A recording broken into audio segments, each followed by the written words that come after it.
Hello, everybody, and welcome to Not That It Matters, the podcast that we do. Mm-hmm. Nick and Alex. Yes, Nick. You know us. Yeah. Yeah, Nick, that's you. Yeah, that's me. So, we are fresh. Off just of, leave it. No, we're just fresh. We're just fresh. We're fresh off of episode 2 of Game of Thrones. Yeah, that's true. Yeah, we're fresh. I know. Yeah. And we got the Battle for Winterfell coming up. We do have that. And we also have Endgame this week. I was going to say, dude, you haven't watched that 5-minute thing, have you? What a 5-minute thing? About an Endgame? Yeah, don't watch it. So some asshole, some true horrifically bad person cut together a 5-minute clip of the biggest moments of Endgame and leaked it. What an ass. Like, what an awful person. Oh, that's so like the internet, though, because I know. that don't spoil Endgame thing's been going around. So they spoiled all of it at once. Do you want to tell that story of the person spoiling Deathly Hallows or Half-Blood Prince? Oh, when I was at Borders? Yeah. Yeah, okay. So first off, for you younger listeners, Borders used to be a bookstore. Yeah, it's true. That is no longer around. Yeah, nobody knows Borders, probably. This is back when people used to line up for books. Yeah. Do you know that I still have I've had the same bookmark I use whenever I reread the Harry Potter books. It's an old Borders receipt from the night that I bought the Half-Blood Prince. That might be the coolest thing anyone has ever said. No, I literally have no idea why I do that. It's not cool in any way. Use a Borders receipt. Well, it's because me and my friends thought it would be cool to sign it like back then, but two of the dudes that were there that night are dead. So like it's kind of sad. Like, and I just keep that. Not. And it's got they signed it. Yeah. Ugh. Yeah. I guess that's fine. Yeah. Yeah. Well, actually, no. It's only one of the guys is dead. The other one was. Yeah. I'm just being depressed after coming off of 3 Cheers. Oh yeah, we'll get there. It was real depressing. Yeah, it's a very sad album. But okay, so the story really quick was basically, we went to Borders at midnight to get the Half-Blood Prince. And one of the first guys in line, I was probably, what year would that have been? Like 04 maybe? 03, 04? Probably around there, yeah. Yeah, and my friends and I went, and so I would have been 12 or 13, probably when that came out. And this just young, dumb, and full of cum. Yeah, oh my God, nothing could describe me better. And so there was a dude, handsy uncle. Oh yeah. There's a dude in line who was probably like 17 or 18. He's like a high schooler, like freshman in college, like age. And he got the book, and the first thing he did was flip to the end, and he yelled out in the Borders, "Dumbledore dies." Oh. And these two dads who were probably like in their mid 30s, their kids were like crying, and these two dads like took him outside, and I mean beat the shit out of this dude. For real? Yeah, in the parking lot. Damn. And like there was a cop there. He didn't do shit about it. I think that cop even was probably just like, that's low. Well, he was also waiting for the book. I think he probably was. Yeah. But that's very upsetting, dude. There were probably like 500 people there that night at midnight for Half-Blood Prince, and he just yelled it. Yeah. Well, and I was also just saying, like, that kind of shit doesn't happen for books anymore. No. Nobody waits books. for books. You don't want to wait for Punkzilla over there? No. I don't. Oh, nobody knows. You gave it to me. I haven't even read it. It's so easy. You just can't. I'll read tonight. I'll read tonight for Betty Bye. That's going to be your homework is for the next time. Is it? It's Punkzilla. Okay. Yeah. I should probably reread it, though. It's been a little bit. Okay. Yeah. I'll read it. I'll read it and I'll give it to you this week. Read it. So let's also we're going to talk about Game of Thrones. We'll do this really quick, and then we'll get into what our homework was. But so we went through. Can I also talk about what happened when I was in Kansas City? Because that's what happened the last time before we recorded. When I went to Kansas City for the advertising thing. Oh yeah. Did I tell you what happened? I think I did tell you. What happened. No, I don't think you did. We lost. Oh, well, yeah, I knew that part. Yeah, and you're like, otherwise I've been very upset. You're like, I'm very pleased to hear you lose. Yeah, it's a great time. So we went to Kansas City to present our, what I can now say was a advertising campaign for Wiener Schnitzel. And we lost by 0.65 of a point. That blew. Yeah. But while we were on our way there, one of the people was doing one of our teachers. She was doing a Deadpool for her work, and so she passed it. We had it, and she let us fill it out. Who's gonna die in their office? Yeah. So you pick and you highlight who does what. So there's a face for live. There's a little smiley face for dead, and then there's a little smiley face for them turning into a white. Okay. So you get a point if you get alive or dead right, or if you choose white, you either gain an extra point or you lose an extra point. So it's a 2-point swing with a white. Oh, okay. So I'm going to go through and I want to hear your thoughts. Okay. Okay. So Mira Reed. Who's Mira Reed? She's the girl that was with Bram Beyond the Wall that got him back. Oh, yeah. Holland Reed's daughter. White. Okay, we said dead. Okay. We don't know where she is right now. We haven't seen her yet this season. I think she's going to be with the White Army already. You think she's already dead? Mm-hmm. Oh, okay. Yeah. Because we never saw Holland Reed, but I don't know if you know, but in theory, based on the way things went at the Tower of Joy, Holland Reed is actually the dude that stabbed the Sword of the Morning, you know? He would also, in theory, might know that Jon is Rhaegar and Lyanna's son. Possibly. He was there. Yeah. And we've never seen him in the show, which makes me think that we've never seen him in the show or the books. And George R. R. Martin said that he's going to play an important role down the stretch in the books, which makes me think he does know. Okay. So why would Mira die? We have her as dead. This was like a group decision, so you can. Okay. It's not necessarily what I think, but well, most people that are dead are going to end up being whites anyway. Maybe, unless they burn them quick enough. If you just push them in that ring of fire that they built. Yeah. True. So next is Ned Umber. He's dead. We already know he's dead. This was before that first episode. Yeah. Alice Karstark, we have as dead. She's the other young girl. Yeah. Probably dead. Dead. We have her as dead. Jan Royce, we have him as dead. You know who he is? Yeah, he's the other guy who started at Castle Black with Jon and Sam. No, he's the leader. He's like the heavyset leader of the Knights of the Vale. That's always with Sansa these days. Oh, gotcha. Yeah, dead. We have him as dead. Tycho Nestoris, we have as alive. Dude, you're going like deep cuts for characters. It's not that long of a list, but they're actually really important. Tycho is the leader of the Iron Bank. That's always with Cersei. Okay. Once you know him, you're like, oh, they are in there a lot. Well, leader of the Iron Bank. We have him as alive. He's just not in Westeros. Benedict Cumberbatch's brother.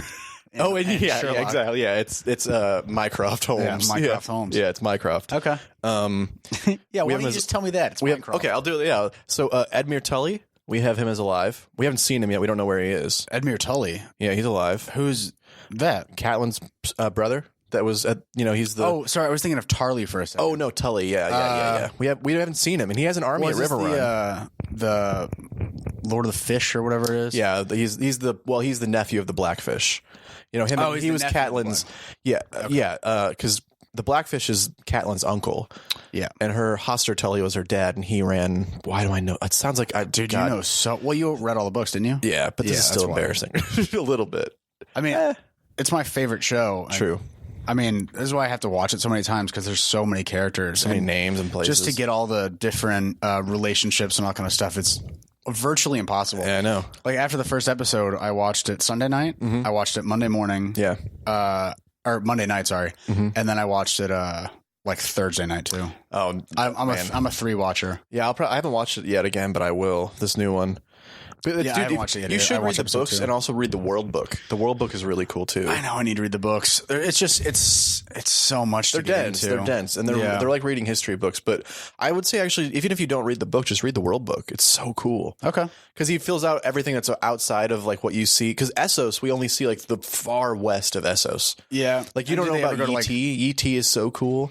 Yeah. Have you ever heard it probably tells you more about like Bravos and all that kind of shit. Oh too. Yeah, but dude, so in the far, because you know, like the world in Game of Thrones is kind of based on, like Europe and Asia. Like Westeros is clearly like England, basically, and then Bravos and all that is like France and Spain and India, and then when you get far east, that's why you have the Dothraki, as the Mongols, and they're the Mongol clearly, like Khal Drogo and what am I thinking of? Genghis Khan? Genghis Khan. Genghis, sorry. Yeah. Genghis Khan. I actually like Kublai the most. Kublai Khan. But then in the Far East, you have GoT is the biggest empire in the entire world. Okay. Their emperor's palace is supposed to be the size of the entirety of King's Landing. Damn. And we've never seen it. But let's keep going. That feels like it's going to be like in a spin-off prequel. It feels like they might go into it. Yeah. Because then there's also the Sutherlands. That's like that's like the southern continent. That's like the Antarctica continent. Nobody can really live there. It's where, I'm thinking of, where's like the sand people where. Dorne? Yeah. That's Dorne. Isn't Dorne like off the coast? Isn't it not part of the continental? No, it is. It is? It's just like, it's like a little boot at the bottom. It's the most southern tip. Yeah. Yeah. Yeah, I really got to read these fucking books. There's some cool stuff. Hey, how about let's just talk Game of Thrones for the next 2 hours? Well, let's just finish with Deadpool, and then we can get into our homework. Robin Aaron, we have him as dead. We don't know where he is right now, but I don't know. He's probably still sucking on reserve titty milk. Yeah, he's got a reserve boob somewhere. Yeah. What do you think? I fucking hope he's dead. Me too. I hope he made himself fly. Let's keep go. Okay, Qyburn. We have him as alive. Which one's Qyburn? He's the maester that he's Cersei's hand of the queen, and he's the maester. Yeah, that guy's for sure living. I think he definitely does. Yeah, because he's so fascinated by the army of the dead. Yeah, he's for sure alive. He's just so creepy. Lyanna Mormont, the little girl, the badass girl. We have her. As probably living. Yeah, we have her as alive. Actually, yeah, I think she lives. Oh yeah, wait, that girl's a little badass. Yeah, we have her as living, but I think it's either she lives or she becomes a white. It's one or the other. She would be creepy as a white. She would be, and they might foreshadow it where all the all the ruling kids might all get turned into whites, Umber. Ned did, but he's gone. He's dead. I know, burned, but they might turn him into a white, especially because if Jorah has to kill her, because she's really the leader of his house, Yeah, and it's interesting because they have, or at least the Night King has a fascination with turning kids into very important whites. Yeah, he does. Well, you see it in the pilot episode when they run into the spiral. Yeah, or when the one the little girl. Yeah, the little girl that's up in a tree. Yeah, and then one of the guys from the Night's Watch, there's 3 of them, right? And they run up to the spiral, and there's the little girl. Yeah. I completely lost where my point was going. Important white? Are there important whites? Well, whites that are put in a place for a message, with the golden spiral. Right. The center of all those are always little kids. Because he had the Night King has to he had to know that he was specifically putting Ned Umber up on that wall. Mm-hmm. Yeah, so it's not they're just these mindless. They know shit. Especially if you go by what's in the books, there is no Night King in the books. Well, those whites also aren't White Walker. They're not the. You know what I mean? They're not White Walkers. Yeah, White Walkers are the ones on the horses. Oh no, those are whites. There's 2 levels. There's whites and White Walkers. Okay, fucking shit. Yeah, that's all there is. And then there's the Night King. But in the books, though, I thought those lieutenants are different though. Are they White Walkers? Are they just White Walkers? Yeah. They're Craster's kids. What do you mean? The babies that he's leading up. They're White Walkers. Yeah. But in the books, there is no Night King, but there is the Night's King, who is this. He was the 13th Lord Commander of the Night's Watch, and he married a White Walker female. Jesus. And they ruled for he named himself King Beyond the Wall or something like that. Or so they kind of did the Night King mixed in with I don't know what's his face. Who is the former Jesus? Why am I blanking on everything today? Yeah. Kind of how. Jon Snow is the commander of the Night's Watch, Lord Commander. Yeah, but then there was the other the other Night's Watchman that went and named himself King Mance Rayder. Mance Rayder. Jesus Christ. Yeah. No. We haven't seen him in 7 years. Yeah, he's dead. Blanked on his name. Yeah, he got set on fire. But so they kind of combine the Night King with him. And the Night's King and all that kind of shit. Yeah, because the Night's King is in the books. He's like a fable that they tell kids. Okay. Old Nan, who you see in the first season, she's talking to Bran. Yeah, she tells him stories like that with the White Walkers, and she tells him about they call them the others, the long night. And then one of the stories we don't see in the show that she tells him is of the Night's King, the 13th Lord Commander, who they tell you was a Stark. Oh, and he mixed with the White Walkers, and that's why people think that the Starks. Well, no, that's part of it, but they think that the Starks have that green sight, they have green seers. Those are people that can see visions and warg. They're green seers. They think all the Starks can do that because they actually have the blood of White Walkers in them too, and that they're related to this original Night King. Yeah, but then now we know in the show it's got to be different because there's been multiple three-eyed ravens. In the books, the three-eyed raven is actually called Blood Raven, and he's actually a Targaryen. He's a Blackfire, who are a bastard family of the Targaryens. Huh.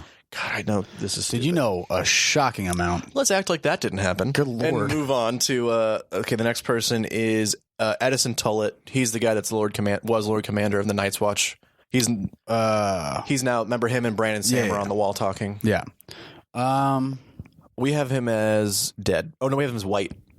Which I think he's already foreshadowed that in the show where he's talked about it multiple times, burn me. Yeah. What do you think? Probably white. Makes more sense. Or white or alive. Oh, you don't? Yeah, you're right. I don't think there's a middle ground. I don't think he just dies. Yeah. Yeah. He's been in the show since season 1. Yeah, he was because he's from that original group. Yeah, of Sam, Sam Ed, Pip, and Bren. Yeah. Gendry. We have him as living. I think he lives 2, just because he is like the last Baratheon alive. Yeah, he is. Yeah, there's no other Baratheons. Yeah, he's the. Oh, yeah, and I think also he's going to have something to do with getting on the throne. He's just too for like somebody getting on the throne. Like he's going to be the future of that house, but they've just made such a big deal about him being a Baratheon. Yeah. You know what I mean? I feel like he's going to be like a leader because he is, but nobody knows it yet. You know what I mean? Only Arya and Jon and Davos know that he's a Baratheon. Nobody else knows he is? Maybe Tyrion because they were on that boat together. But yeah, I think Tyrion probably knows. Yeah, we never saw that happen though. Yeah.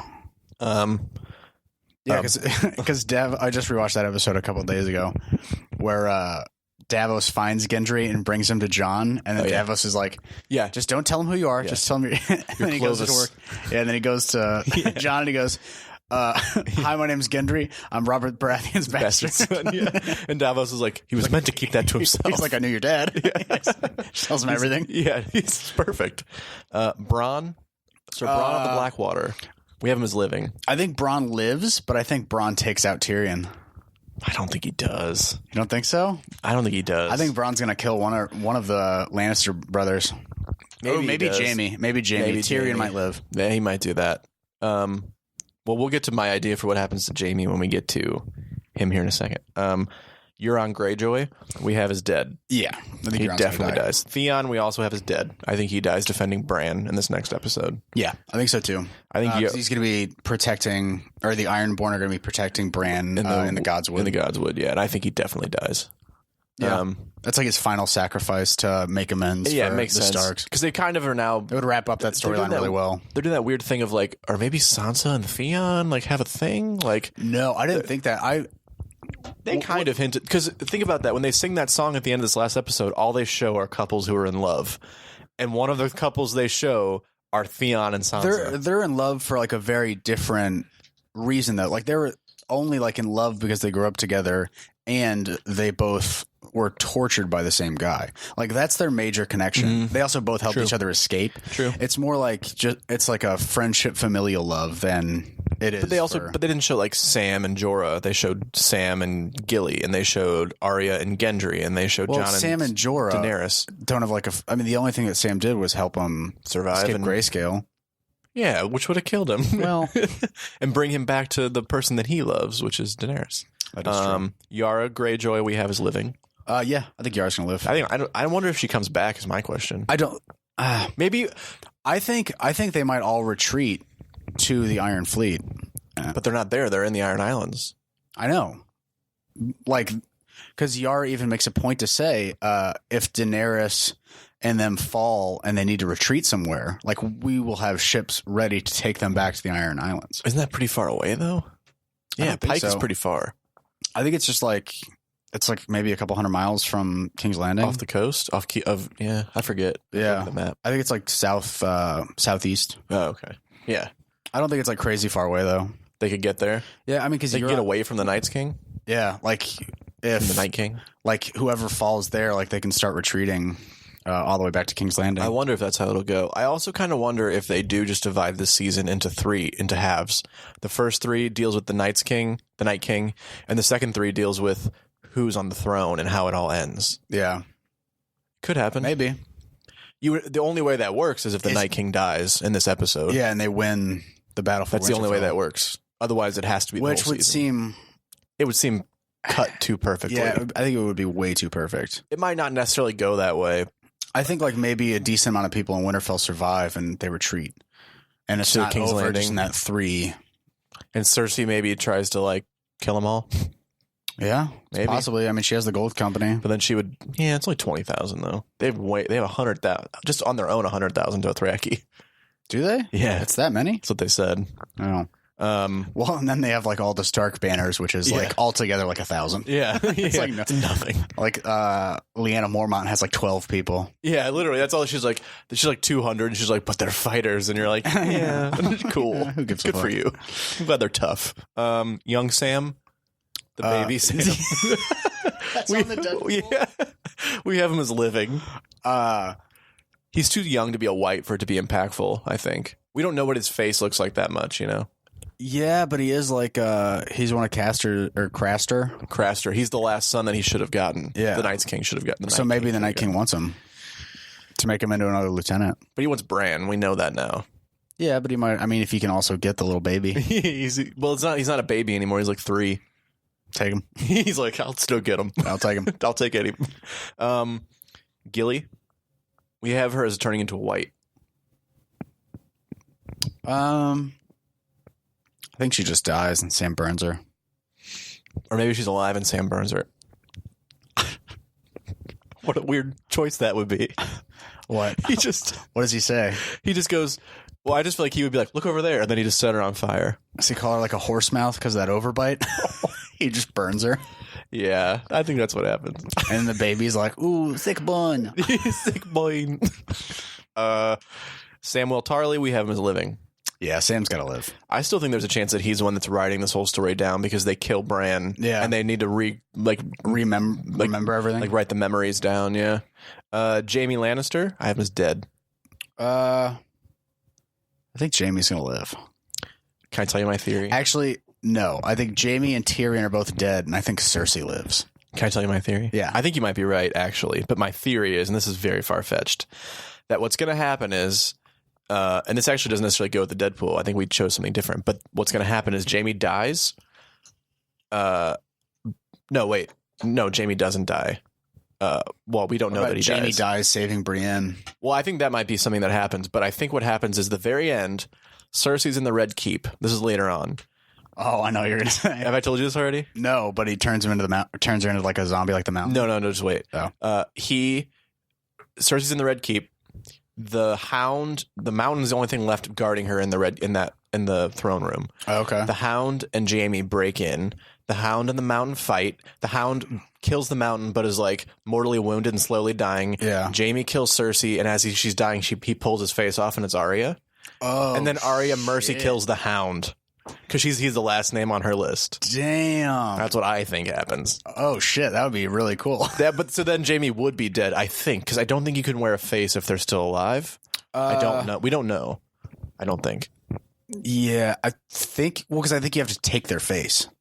I think then again, remember Jaqen Hagar took off like 12 faces, and one of them was Arya's. In that one scene where Arya's like losing her sight. Yeah. But maybe he knows something. He was also taking her sight away. I don't know how any of that works. That's all real weird. Yeah. A lot of people have a lot of theories of any of the people in that show being Jaqen Hagar. Like any of the main players are Jaqen Hagar. They might be. We don't know. What if Jon Snow is? That'd be hilarious. And so it was just Jon Snow actually died. Yeah, he's been dead. He actually died. That would be pretty crazy. Yeah, he actually died whenever they stabbed him in the heart. No, it wouldn't. There's no way. Well, because one, we don't even know if that's Jaqen's face, so we don't even know Jaqen Hagar. And we have no idea if that's even his real face. But I know. Yeah, the Jaqen Hagar face could have been the girl. Oh, the waif, yeah. Well, that was a big theory, is that Arya was the waif because she became so flat. But then we saw the scars, so we know it's Arya. Yeah. When she did that weird boob scene. That was I didn't like very strange. I was either like, go, like, do it. Don't do like a weird, like, I'm trying to save my career, like, boob scene. Side boob. Here's a little bit of like my butt crack. It felt weird. You watched me when I was like 10. Yeah. It was very strange. I was like, if you're going to do it, just do it. Or don't be like, otherwise it felt very That's why it was so weird, because like, I was talking to Brandy about this. Like, they could have just shown it, but then it's like a weird like pedophile thing where it's like you can see the tits of a 12-year-old that you've watched growing up. Right. It just seemed. That's why I mean it would have been in very poor taste if they'd done the full nude scene. It would have been. Right. It would have been in very poor taste. Well, that's kind of what I was thinking. I was like, don't do like a half one. That made me feel weirder. Like, I was like, if you're gonna do it. But I didn't think you should have done it at all. That's the only scene that I felt like I was like, I don't know, like her just being like, I want to know what it's like to feel a dick before I'm dead. I was like, I don't care. Like, there was a bunch of like combined gifs though or like memes of Arya looking at Gendry in season 2. And she looks at him like the exact same way in this scene in season 8. Yeah. So like they foreshadowed it kind of 7 years ago. Yeah, I guess, but still, I think it would have been in very poor taste and would have been very badly received. I didn't want that to happen. Like that's what I'm saying. Like if you're gonna like, I guess that's true. Like I'm not saying like do it. I'm just more like saying like if you're gonna do it, I guess like don't go halfway and then be like I don't know, like just don't do it at all or just do it. Like but I think don't do it at all would have been the right choice. Yes. Cersei Lannister, we have her as dead. Ivers. Well, yeah. I really want that thing to happen now. Yeah, what I said. What you just said. Yeah. I still think. I mean, this show has a passion for killing off characters you love. It does, and keeping just shit dicks alive, but also subverting your expectations too. That is true. But I think she's gonna live. Okay, I could see she's one I could legitimately go either way. I could see it. I think Cersei lives, and then whoever is on the throne just like keeps her in a dungeon for the rest of her life. It could be Sansa that would do that. Ooh, or Sansa that would kill her. Yeah, true. Yeah, it could easily be Sansa. That's like the one person she actually kills. She didn't get it. She did kill Ramsay. Sorry. Oh shit! I just thought of something. Sansa or Arya kills Cersei. Yeah. But that's before they cut the baby out of her. Is there even a baby?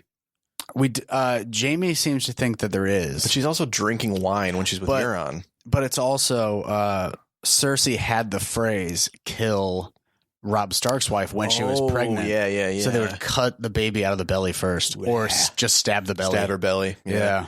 Would anybody know that was there? That happened?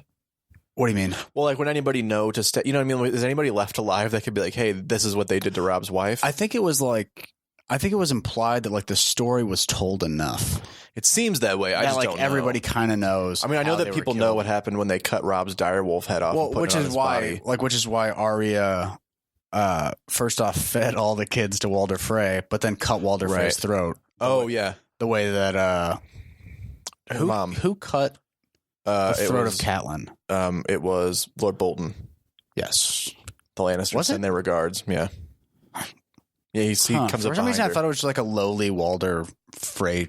No, it was God, Bruce Bolton. Can there be any uglier kids than the Freys? No, and they're all called like Black Walder and like just like Black Walda. Yeah, there's Walda. Walda's his daughter. Walder Frey, isn't it? He's Walder Frey. Oh, okay. But then like his kids were like Walda. Oh, and Waldo. Yeah. Where's Waldo?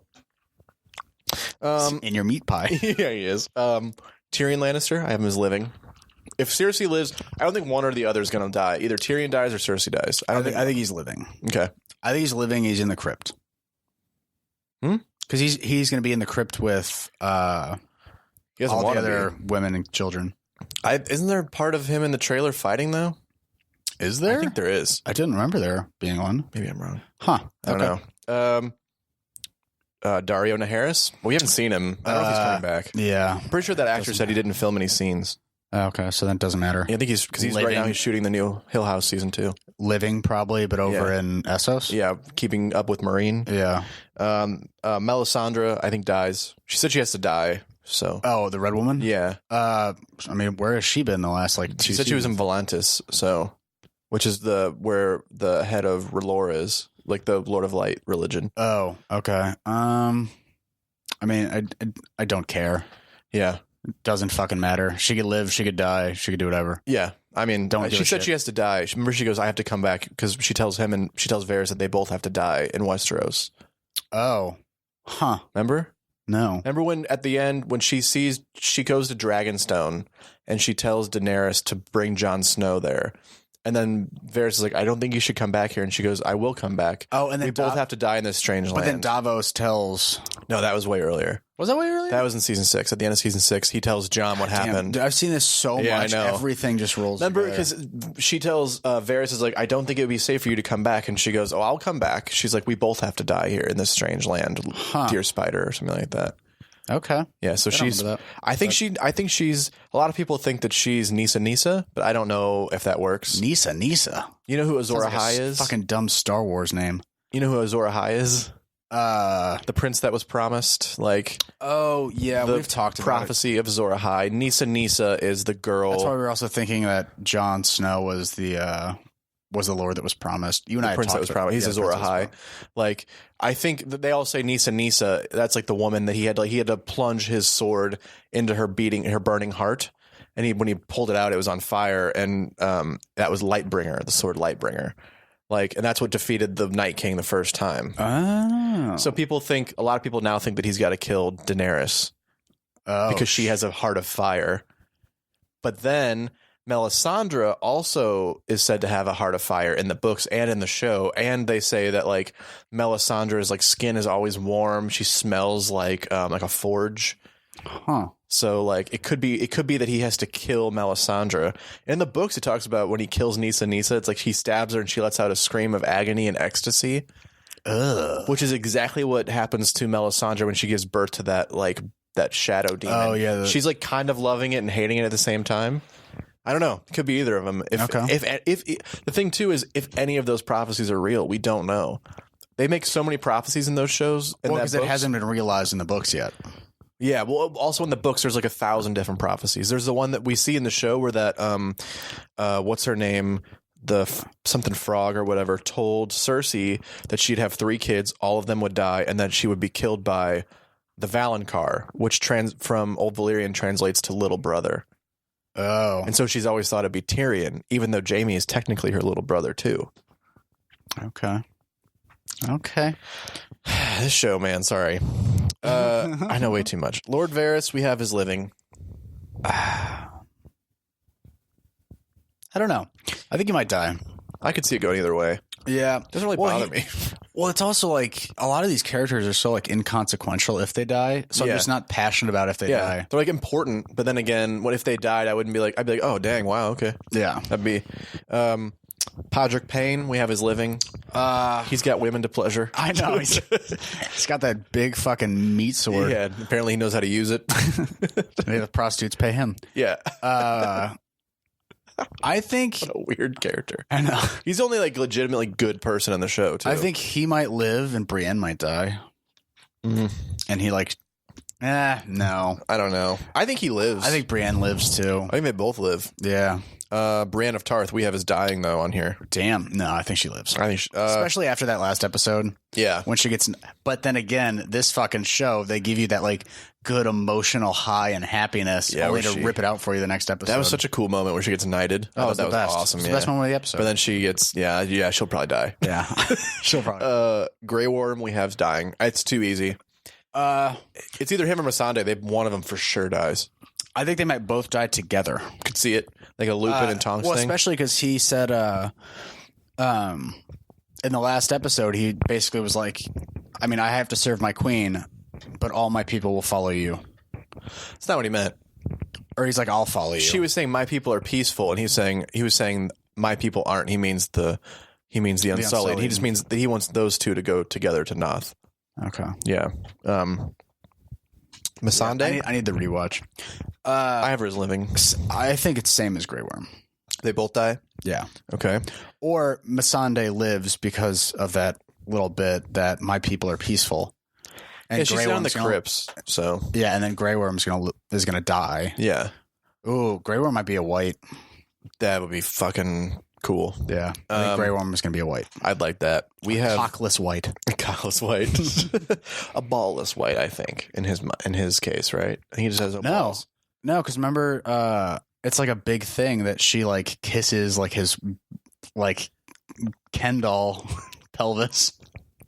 Is that what she does? Yeah, remember like in that sex scene? Does she kiss it? Yeah, she does the old nipple down the happy trail. Oh yeah. Nipple down the happy trail.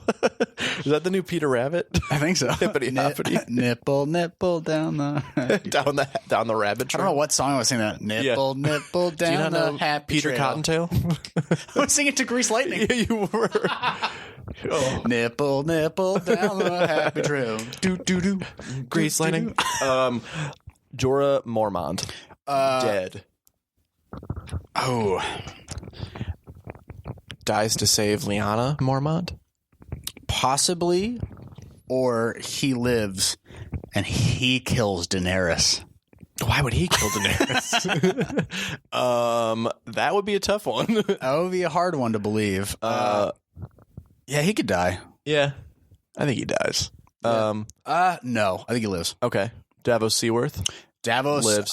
Davos is going to live forever. He just finds a way. Yeah. He just lives through so much shit. But he has said in the past that he's lived for so long because he avoids conflict. Yeah. So maybe when like faced with this giant conflict, like that's when what he dies. kills him. Yeah, could be. He's also lived a long time. He's lived like far longer than everyone 60s. Else. Yeah, it's like so old for Westeros. Okay, so the Mountain and the Hound. Both dead. Yeah, both dead. That's we have them as both dead. Well, one of them already is dead. Well, is he? We don't really know. Yes, you do. Well, you don't know if he's dead. He's a fucking zombie. Kind of. I don't think they have zombies. I don't think Qyburn could make him a zombie. I think he's like a weird. He's like a Frankenstein thing. Yeah, I think he's Frankenstein's alive. Yeah, I think he's alive. I just don't. He's not. He's not there. Yeah, no. Yeah, he's literally just a body. He just like knows how to follow orders. Beric Dondarrion. Ooh, dead. Yep, that's what we have him as dead. Tormund, alive. Tormund has to live. If I know, I'll be so sad. He could be a white. I know. That's what we thought about doing him as a white. Especially after that foreshadowing of like I've always had blue eyes. I know. Maybe. I like that bit. I've always had blue eyes. He's got blue eyes. It's a very funny bit. Dude, he's dude, when he's describing how he became called Giant's Bane, it's hilarious. Where he's sucking on the teats of a giant. He kills a giant and then fucks its wife. And he doesn't fuck its wife. No, he does. He says he crawls into her bed, and then the next morning, she suckles him at her teat because she thinks it's her baby. Well, how would he fuck it? And then she thinks it's a baby. I don't know. I think he just crawls into her bed. He doesn't say like I fucked it. Well, he was 10. Yeah, you're right. He literally says that I just crawled into the bed and it thought that I was its baby. And he suckled at its teeth for 3 months. So weird. It's a lot of weird boob sucking at like. Dude, like way too old. You should read the books. There's some weird shit, dude. Okay. There's a lot of weird, like. Well, I mean, one of the first scenes of the TV show and in the book is incest. Yes, so, yeah, that's true. Yeah, and there's a lot of let you know what was happening. There's a lot of scenes of like because you also have to remember like. I'm pretty sure in the books Daenerys is supposed to be like 16. It's like 12. No, she's not 12. She's like 15. I thought it starts out and she's like way young. No, she's like 15 or 16. I think is what it is. So is Lyanna Stark. That whole thing with Rhaegar, like Rhaegar's like 25 and Lyanna Stark's supposed to be like 14. Oh yeah. Well, Daenerys is also supposed to have like platinum blonde hair, which she has, but purple eyes. Yeah. And they all look weird. Like Daario Naharis is supposed to have a blue beard with a yellow mustache. Ew. Yeah. George, you're fucking up, dude. It's so much better when they just look normal. Oh, they're all. Well, the whole thing is they were supposed to be like fucked up people. Like nobody's like super pretty. Yeah, except Cersei and Daenerys, and they all. Those are the two that you make fuck a lot. So, Bran Stark, Bran Stark, the son of Bran and Bran. See, because I really like that theory too. Because you and I have talked about it for a while that. This entire time it's Sam writing the story. Yeah. Fuck. Well, it could be that Sam is writing all the memories of Bran Stark. Like it could be he's with the Three-Eyed Raven to try to like keep a physical copy of the memory alive. Oh yeah, that could work. So I think they might both be alive. Okay. At the end. So Bran lives. I think we have him as living. That's the only way that the Night King will be defeated though. If Bran lives? Mm-hmm. Yeah, but my thing with Bran still is like he hasn't actually done anything with like his power has been helpful to kind of like throw a little shade at people and then also get Littlefinger killed. That's all it's really done so far. I haven't seen him do anything yet where like the only thing he did that was really even helpful was like, oh yeah, he wants me. He's tried with past Three-Eyed Ravens and he's failed. So like, and then they're like, oh, will Dragonfire work? And he's like, I don't know, nobody's tried. So. Because they've never flown. There's never been a dragon north of the Wall, or like as far north as they are right now. Yeah, there was a Lannister queen, not Lannister, a Targaryen queen years before, like decades and decades earlier, who tried to fly her dragon 3 times over the wall and it just wouldn't do it. Yeah, they don't like the cold. Well, they don't. Yeah, they don't like the cold. And there's like this. He makes this very strong. There's like this very strong ice and fire conflict that will never end. Kind of like it's like very deep and magical. Well, that's why it's a song of ice and fire. Well, no, I'm saying like, a song always ends, but like in this, I feel like that's why he wants a long night because the eternal night because that will actually end the conflict between ice and fire. Okay. And an endless night. Sorry, is what he says. Endless night. We have Arya Stark dying. Arya Stark, I think she lives. Okay. What about Sansa? I think Arya is too resilient. Sansa? Oh boy. See, I think all the Starks are going to live. All of them? Jon? What about Rickon? No. You know Rickon died at the Battle of the Bastards, you son of a bitch. We never see him get burned, I don't think. No, but it's not like people that have been dead forever that the Night King can bring back, right? No, that's true. What? We don't know that yet. Yeah, we don't know. We know that it's like the freshly killed. It's like that's freshly all we've made. Seen, yeah. Because that hard home and that scene was fucking nuts. Yeah, I know. I love the dude that directed that episode in the Battle of the Bastards. Water? I don't know. It's very dumb that they can't. I don't. Well, he can. I think the Night King can, because he can also go through fire, and the Whites can't. Yeah. He does that when he goes to kill the Three-Eyed Raven. Yeah, he does. So, and his White Walkers can too. They just pass through it like it's nothing. Yeah. So that's why I wonder if that dragon. They don't even like pass through it like it's nothing. Like they can like just move part it. Like, that's what I mean. They just pass it. Yeah. They're so overpowered that I literally feel like if they win, I'm going to be like. Not necessarily. Jon kills a White Walker at Hardhome. Only when you get close to them, but they're always so planned so far ahead. Usually. Yeah. I don't know. I guess they just always see, and there's so many of them, but I guess we'll just have to see. Okay. Let's finish this up. Rhaegal and Drogon. Rhaegal. Oh, the dragons. 2 dragons, yeah. We have Rhaegal as dying and Drogon living. I don't know. I think they might both die. I think that... But they wouldn't get... I think Rhaegal dies killing Viserion, and Drogon lives. Okay, that makes sense. Because Rhaegal's named after Rhaegar, and Rhaegal is Jon's dad. Like, Rhaegar is Jon's dad. Yeah. I don't know. Because I think, Rhaegar died. A lot of people think that Rhaegar was Azor Ahai, and that he plunged his... I hate to say it, his fire sword into the ice of Lyanna Stark and produced Lightbringer, which is Jon. Oh, fuck me. Yeah. I kind of like that. Jon has to kill the Night King. So Jon is the weapon that was created to kill the Night King. Oh, fuck. I just got goosebumps. Yeah, isn't that crazy? Oh, boy. Yeah. Yeah. Yeah, it's pretty great. Okay. Yeah. Okay. So that means, because that's why I think Rhaegar... I always thought that Jon was going to be the one to kill the Night King. He has to I think be. He has to be the one. He has to be. They've set it up for so long. And if you don't, it's going to be weird. Yeah. But who's going to fucking kill it? Bronn? Yeah, Bronn. Yeah, he's got that crossbow. He's like, this was meant for you, Tyrion. Yeah, but he shoots the Night King with it? Yeah, and the Night King's like, oh, got me. Again. Yeah, not again. We also don't know if the Night King can be killed with dragon stone or dragon glass, because he was created with dragon glass. Yeah, by the Children of Men. Yeah, so it has to be Children of the Forest. Children of Men. Children of Men. He was killed by Clive Owen. Yeah. So I think it has to be Valyrian steel, which means it has to be Jon or Brienne or Jaime. It has to be somebody with a Valyrian or Jorah. It has to be somebody with that dagger. Mm-hmm. Yeah. Yes. Although we don't know if Jaime's. Did you say Jorah? Yeah. Yeah, because Jorah has the Heartsbane. Tarly sword. Yeah, Heartsbane. We don't know if. How the fuck do you know the name of the sword? Because I'm dumb. We don't know if... I just know Longclaw. Longclaw, Heartsbane, Oathkeeper, Widow's Wail. That was Joffrey's, but we don't know if Jaime has Widow's Wail or not. I think he does. Oh, no. Jaime gave it to Brienne. No, he gave her Oathkeeper. That was his he gave sword. her his sword. And I think he's got... Because it's lighter and it's not... It's his it's with his bad hand. Yeah. So I think he's using Joffrey's sword. Oh, okay. But what I don't know is, why has nobody gone to get Dawn? Like... The Sword of the Morning, like Sir Arthur Dayne, he wields Dawn, which I don't know if it is Valyrian steel now that I think about it, but it's supposed to have like all kinds of different other powers, and it's like an epic sword, and nobody's gone to get it. Huh. And the other one is... Has the Lady of the Lake not given it to them yet? The Lady of the Lake, right. There's one other one that that Blood Raven, a lot of people think had. The sword of that House Blackfire had. It was a Valyrian steel sword. The Blood Raven, who is in the show, is called Three-Eyed Raven, had when he went and just sat in that tree for 100 years. But we don't know that Bran has it. Well, I don't think Bran has it, but we do see Mira grab a sword when she leaves the cave.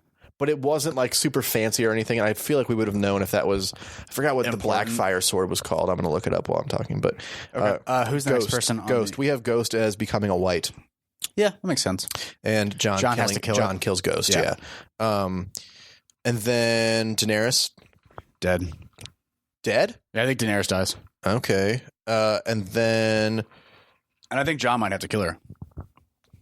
Oh, okay. I think Jon might kill her because like her main goal throughout all of this, and Sam even mentions it, that she doesn't really care about like protecting people as long as like she holds her like power. Oh yeah. So I think that she might like try to like just throw bodies at the White Walkers. Like she might just try to like just like an all out sprint of all the soldiers to go fight them. And then Jon's like, no, we can't do that. And then she just like does it anyway. Oh, okay. So he has to kill her to save all the people at the North. So Jon lives is what you're going to say. Yeah. So wait. I think Jon lives. And I think Jon's on the Iron Throne. At least I hope. Dear God, I hope that happens. I think I'll be happy with any outcome. Yeah. Just because like there's no real bad episodes of Game of Thrones. So I can't imagine that these last 4 are going to be bad. I just can't imagine them being bad. I mean, the first 2 haven't been bad. They've just been a lot of setup. So they haven't been the first 2 have been bad? I said they haven't been bad. Oh, yeah, no. Yeah, no. But like I can't think of like a really poor episode of the show. Of the show. Not really. Like everything has like bits of just absolute greatness. There's some in the first season that are a little like dry. I give any show 1 season. Well, in the first season, they also had a really low budget, even for an HBO show. It looks like shit. Yeah. If you watch the pilot again, it looks terrible. Yeah, it looks bad. One thing I've really noticed this last season is the lighting. Yeah. The fucking gaff work on this show has gotten so good. Yeah, I don't know what happened in the beginning though. I don't like the last like 3 seasons. Like, dude, even like season 3, it was like the light was kind of shit, and now like they have like world class gaffers working on it now. I think it really started with that episode where Tyrion kills his dad. Tywin. Yeah, because that the lighting on that is great. When he's standing there, and it's just like his face is covered in shadow, but you can still see his eyes and his mouth. Yeah, there's clearly like torches lit in that hallway. Yeah, and you see his dad. Yeah, damn. I'm trying to think of Is that the rest of the Deadpool? That's it. That's the end. Yeah. Let's take a quick break because I have to pee, and then we'll do the homework bits. Yeah, we're getting into homework. Stick around. We're doing 3 cheers for Sweet Revenge and Drew Goddard. I like how you say stick around as though there's going to be a commercial break. Stick around. The second I said stick around, I did feel like a real piece of shit. I was like, what do you think they're going to leave? Well, because it's also like we're going to edit right here, and you won't be able to tell. I don't know why you said we were going to take a break. Okay. You could have just stopped it. Okay. And we're taking a break. Okay. And stick around. All right. Just after these messages. Just so I know it from the edit. And 3, 2, 1, break. What? And we're back from that great commercial that you just heard. Casper mattresses, you guys. I'm not taping an ad. Mac Weldon. So I made the mistake before that break that you just enjoyed very much. Huge. We are not doing Drew Goddard this week. We did that last week. We did do that last week. So we are doing Gillian Flynn, the novelist and author who did such works as Sharp Objects, Gone Girl, and the other one. And Dark Places. And the other one. That is such a good way to describe that. The other one that isn't as commercially successful or as lauded by fans and critics around the globe. It's where I failed you guys in my homework segment because I watched pretty much all of Sharp Objects. So I didn't really episodes. Fail you. Watched almost 8 hours, and then also I rewatched Gone Girl, but I did not watch Dark Places. I also have read Gone Girl and Sharp Objects, so I feel I can talk about those 2 of her 3 big works pretty safely. And Dark Places was a bad movie, and I haven't heard that great of things about the book. So when I did the first album by My Chemical Romance, or second album, second album by My Chem, called 3 Cheers for Sweet Revenge. Yes. Yes. And I think this one for me is at least going to be shorter than the Danger Days and the other one, just because they've already heard 3 hours of me talking about My Chem. Well, it's a triptych. It is a triptych. We also I think because I wanted to end that one with like your overall thoughts of My Chem and like their legacy and stuff like that. We also did a very weird roundabout way of doing it. We did Black Parade, then Danger Days. Yeah, I should have had you do 3 Cheers first. I really should have done 3 Cheers first, especially because it would have made Black Parade sound even better, probably. Yeah, but everything after Black Parade is, I mean, it's not, or everything but Black Parade is just like it doesn't stack up in any way to me. I think Black Parade, it's just it's one of those culminations of like somebody who's clearly a very talented wordsmith, which I don't know if you looked much in the lyrics. They're really good. They're just not. I did look into a lot of them for Black Parade. The lyrics for Three Cheers are good. Yeah, they're good. They're just not nowhere. No, I mean, it also came out 2 years before Black Parade. Yeah. So I mean, obviously he grew as a writer a lot in those 2 years. He grew a lot. He clearly had like something really important to say on Black Parade. There's something very like, you know, like when you have something, like, especially when you write sometimes, and like I, as somebody that writes too, like when you have something you really are burning to write, like something really important to you, and you have this big important concept, I'm sure that's how it just pours out probably. Yeah. You know, whereas like, and Three Cheers and Danger Days. Yeah. It feels like, I mean, we talked about it before the podcast. For Three Cheers specifically, with Black Parade being a great concept album and having a very fleshed out, like very touching, like sad, but very like a real and truthful concept. Yes. This one, we had talked about it, that it felt like Gerard Way just made this album, or Mike Hem made the album, and then Gerard Way, after the fact, tried to create a narrative that fit with the album. I think so. Like he had like the bare structure and scaffolding for a concept. Yeah. And then put out this album, and then like slowly but surely tried to make more of a concept. Only on Three Cheers. I don't think Danger Days. I think he wrote that explicitly for the concept. Danger Days, yeah, it does feel like too much. Yeah, because there's like that. What's his name? The radio host, Dr. Death. Yeah. And it's like he's like, the future is futile. The something is I don't know what he's saying at the beginning of Na Na Na. Like yeah. I know he's like present throughout the whole thing. He's like, "What up, Killjoys? I'm gonna take you on a ride." Like it's so just ham-fistedly done. It's bad, dude. Yeah. Well, so let's talk about this album, and then we'll talk about sort of like their legacy, because I think they've become, especially these days when you look back, they were a lot more important to like, especially like our childhoods. Yeah, and I mean, very important to the culture as a whole. For like emo pop punky kids in the mid 2000s. I also had like this band was like, it was like the mecca. Yeah, it was like the mecca of pop punk. When we talk about that, I want to bring up there's an interview with Gerard Way that sort of went into some stuff that I was talking to a couple of kids at school about this too, about how they left sort of this vacuum when that music died. We'll talk about it when we get to that point. So let's start with we're talking about Three Cheers for Sweet Revenge. Yeah. The second they did an album before this called I Brought You My Bullets, You Brought Me Your Love, which was they'd only been together. I already told this story in the Black Parade episode, but you know, Gerard formed this band after 9/11, and 3 months after they had been a band, they recorded an album, the whole album, and it's actually pretty, for 3 months for being a band, it's really good. Yeah, but it's pretty scattered. And then in this album, like they were already like relatively famous. No. They talk about it in some of the music. They weren't like famous. People knew. I know, but they were big in the UK. But they were like already at this point like somewhat poster boys for rock. He mentions it later in the album. Well, he talks about "And Thank You for the Venom." You mean like where people want him to lead the scene? Yes. Yeah.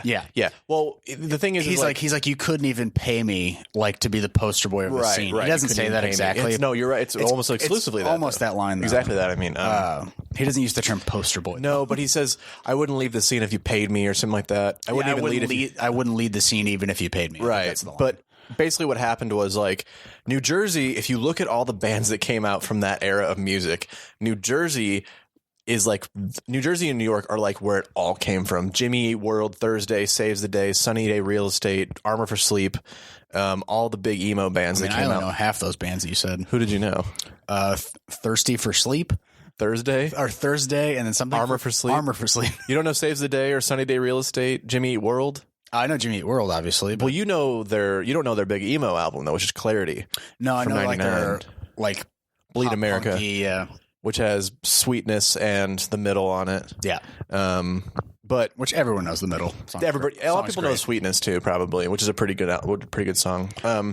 So anyway, so they did that, and their interesting thing was after they did I Brought You My Bullets, all these labels were flocking to them because they were like, you guys are like different than even all this stuff is. Like, you have this big, like, you're doing like the makeup, and you have like this like sort of like rock opera thing going on. You have these weird vibes, but they told the labels to fuck off for like a whole year. They also go through like these weird phases that I've noticed, like with every album. Yeah, that like.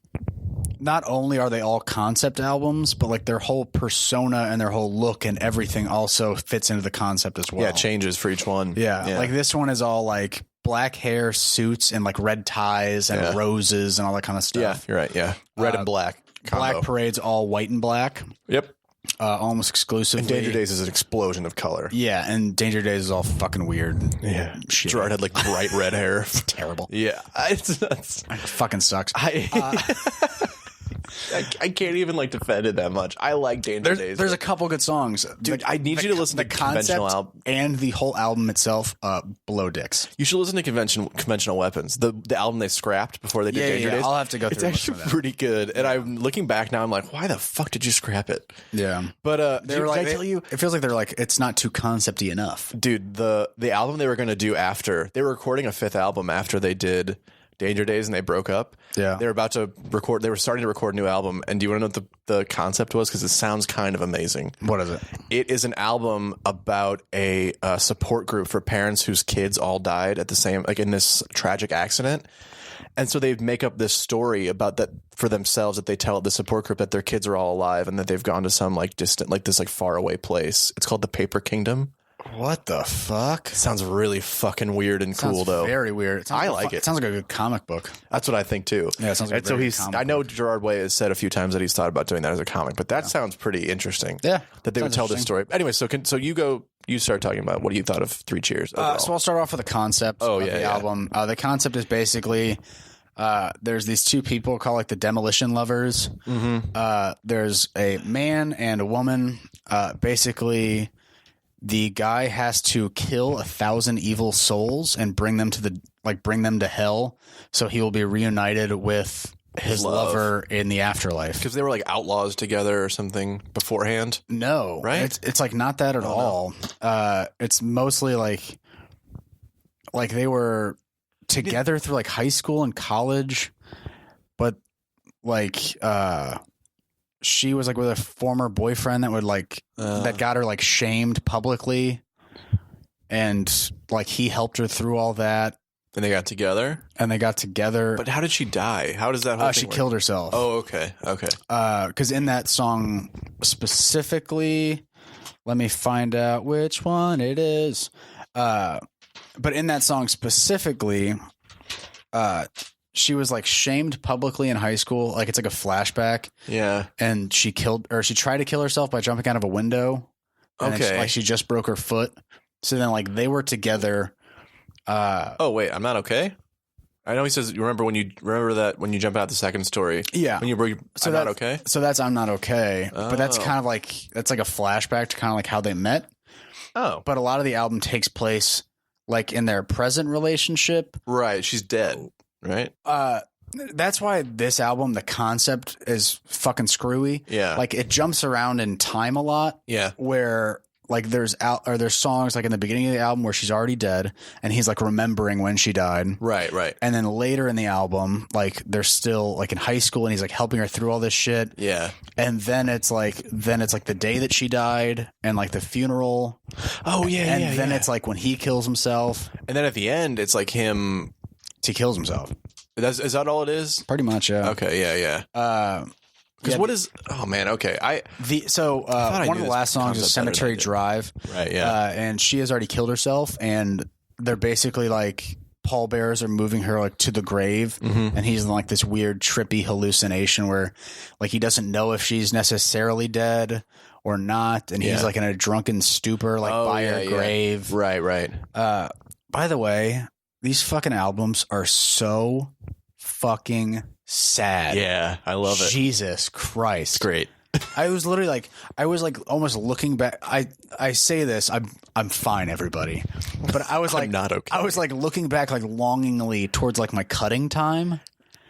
It's that sad and like depressing of an album. Yeah. And I was just like all the lyrics are so fucked up. And I was just sitting there like, oh God. Yeah. I remember when like I would just cut myself like to relieve a little bit of that pain because you have like control over it. Like that's what this album is.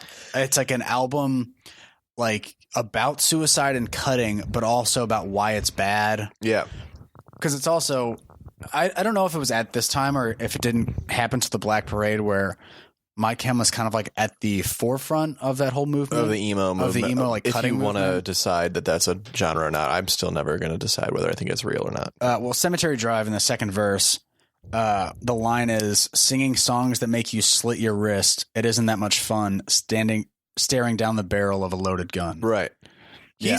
They explicitly rebel against that whole idea that like we're making music like they got lumped in because we talked about this on the Black Parade. Like they're not like Hawthorne Heights. Like they're not the band that's like Hawthorne Heights copied them though. Right. I have a perfect example of it. Let me go through all my notes. A lot of bands copied My Chem. Medina Lake is like the worst one. They weren't that popular. But. Ghost of You. Hawthorne Heights, the beginning of Ghost of You, it's almost like the exact same riff as Ohio is for Lovers. Oh, yeah, I know. It's almost identical. They're really similar. But they came out I was like a year apart, right? I think Ohio is for Lovers was after. That's what I mean. Yeah. But literally that Hawthorne Heights song starts almost the exact same way as Ghost of You. And Ghost of You was, at the time, probably the biggest song on that album, or on this album. Ghost of You is pretty big because it had that super kick-ass music video. That video was insane. Yeah, the music video is awesome. Did you watch the video again? Not again, no. Dude, if there's a transition in that video, it cuts between them and World War II. Is it when they are all dancing and then it transitions into them like dancing as soldiers? No, they don't dance as soldiers. I'm trying to go. There's a really cool bit where they're up on, they're not, the guys aren't dancing. They're like playing up on stage. And the people are dancing to the music like it's an old dance hall. And then all of a sudden, the water of the shores of D-Day washes over, and it's a transition. And it and when the tide rolls back, it's the sand. And it pans. That transition is one of the cool. But you know who did those videos was Mark Webb, who directed the Amazing Spider-Man movies. Oh, okay. Yeah, they worked with a lot of really cool dudes. The dude that did the Black Parade and the Famous Last Words videos, because I don't know if you've seen those two, but they're kind of companion. Like in the first one, it's the Black. You've probably seen the Black Parade video. I've definitely seen that one. And then Famous Last Words, they're still wearing that shit, but they're in the back lot wherever they shot Black Parade, and they just set the float on fire. And it's just a performance video of them like in that outfit, and they're a lot more like smudged and sweaty. Oh, okay. But the guy that did that is the guy that did a lot of iconic videos, like what's the one? Smells Like Teen Spirit and stuff like that. Oh, okay. So they worked with dude. Some big music video people. That's why I want to talk about David Fincher. That's done a ton of music videos. Has he? He probably has. He feels like somebody that would. Like he did like Bowie and Madonna videos like back in the 90s. Oh yeah, we were looking at that one time because we were like, wait, yeah, David we were in Fincher. 239 and we were looking at Fincher up on the projector. Like we were looking. We had his IMDb. His IMDb. Yeah, his IMDb up. IMDb up. So. Should I just go through some of these songs? What? Do you have an IMDb? I think so, yeah. Do you have one? Yeah. I have it for like one thing that somebody threw on there. So I am too. I have one from... It's funny that David Fincher is being mentioned because he is also the director of Gone Girl. Yes, he is. We'll get to that. Oh, yeah. David Fincher is the guy who's just done a ton of music videos. Early in his career, right? Yeah, early in his career, but I think he's still doing them. When's the last time he did one? I want to say it was like fairly recently. Dang. Yeah, he did the suit and tie video for Justin Timberlake and Jay-Z in 2013. That's pretty recent. So should I just go through and just give like brief thoughts on all these? Yeah, let's start with Helena. So it's about his grandma that died, and it's basically a song where he's like mad that he didn't get to say everything that he wanted to. Yeah. And he's also like he's cutting himself because his grandma died and because part of him like wants to be with her again. Yeah. And he says the line, and like the blade you stain while I've been holding on tonight. So he's like, I'm just picturing him like in the fetal position, just so upset that his grandma's dying and then just using like self-harm to try to feel something that is controllable, because obviously the death of somebody else is completely out of your control. Because she's the one that, people always talk about Gerard, but Mikey Way is also, they're brothers, and he's the bass player, and their grandma is the one that really, like, guided them to their, like, artful side. Their parents were very, like, they're really supportive and everything like that, but their parents were, their grandma was the one, like, she played piano, and she bought Gerard his first guitar, and Mikey's, they learned that they were playing, like, Disarm by, like, Smashing Pumpkins and stuff like that when they were young. So, like, that's why when she died, that was, like, a huge deal, because they even mentioned that on Black Parade. They talk about, that bit in the Welcome to the Black Parade song where it's like, sometimes I get the feeling she's watching over me. They're talking about her. So, like... Which I know it also fits the concept of the album. Because the whole thing is, that's why that album's so great, because it doubles the whole time as Gerard and the That is a good part about this album, too, is that a lot of their... there's one song that it's all a William Faulkner short story that they are writing about, but it fits with a Faulkner story and with this concept of this album. Which song? I didn't know that. I figured you'd like that. To the End. It's based on A Rose for Emily by William Faulkner. Holy shit. Is it really? Yeah. It's almost identical. Holy shit. Yeah, it's very close to the story where like Faulkner too. There's a woman who's married to a man just for his money. Yeah. That man turns out to be gay. Yeah. And she's like pissed off at him because he's like not reciprocating her love because he's gay. Oh, dude. This album also deals a lot with sexuality and like fighting. Like if you are gay, if you're not gay, if you're just like having these feelings, or they're huge LGBTQ plus like advocates. Yeah, like because Gerard has talked about when he was younger. They had such an androgynous look already that people always gave them a lot of shit. And emo kid, anybody that dressed like that or was into that kind of shit dealt with a lot of that. Yeah, probably from people like you, frat boys. I'm kidding, not you specifically, but you know what I mean, like lacrosse kids. Kind of. Were you that way? I hate to say it, a little bit.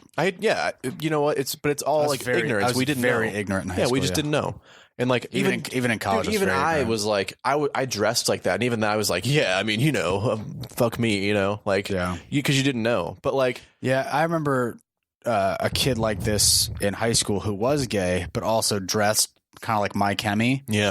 And he got picked on a lot, and it was one of those things where like I would never like say anything to him, but it was one of those things. Anything. Yeah, it was one of those things where like you deflect being picked on by just picking on somebody else or letting somebody else get picked on. Yeah, like you're like, as long as it's not me. Yeah, and you look back and you hate that you didn't do anything about that, but like you can't. You know? And you've like, as long as you educate yourself and you become like a better person and like an ally going forward for those kind of people, then like you're doing the right thing. But you know what I mean? Like My Chem is such a fascinating one. We'll talk about that at the end with all that because of what they became, like what they wanted to be and what they were like forced to become by pop culture.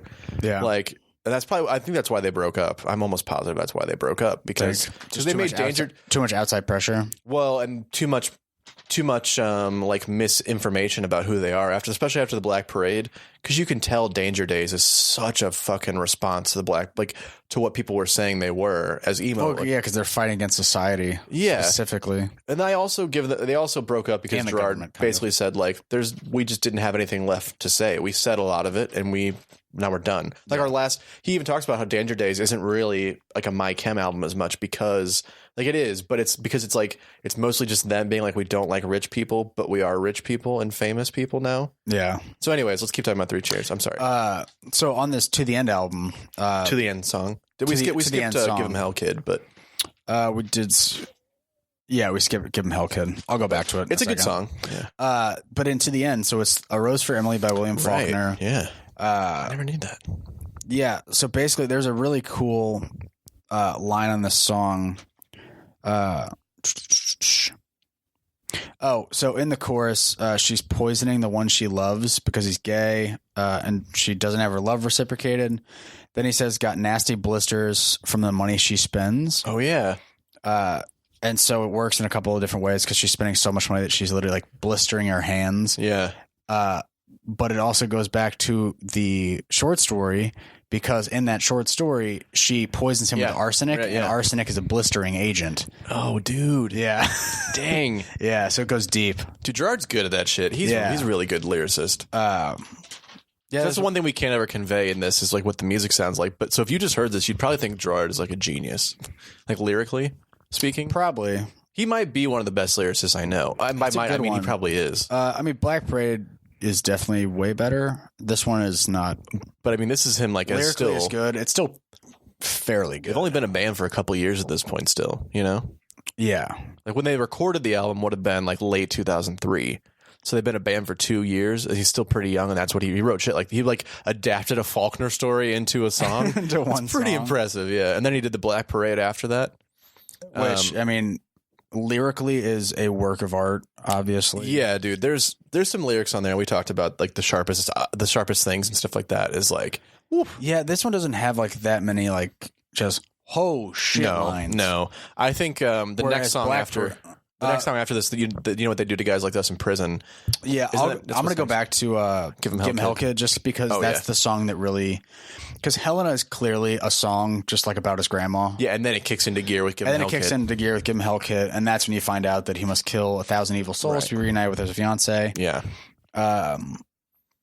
Which, the story is interesting. But I don't think... weird because it's also... It's not like at that moment his lover is dead. Right. Like he deliberately leaves her to kill all these people, so when they die, he can be with her. So that's my thing. He has to have sold his soul to the devil.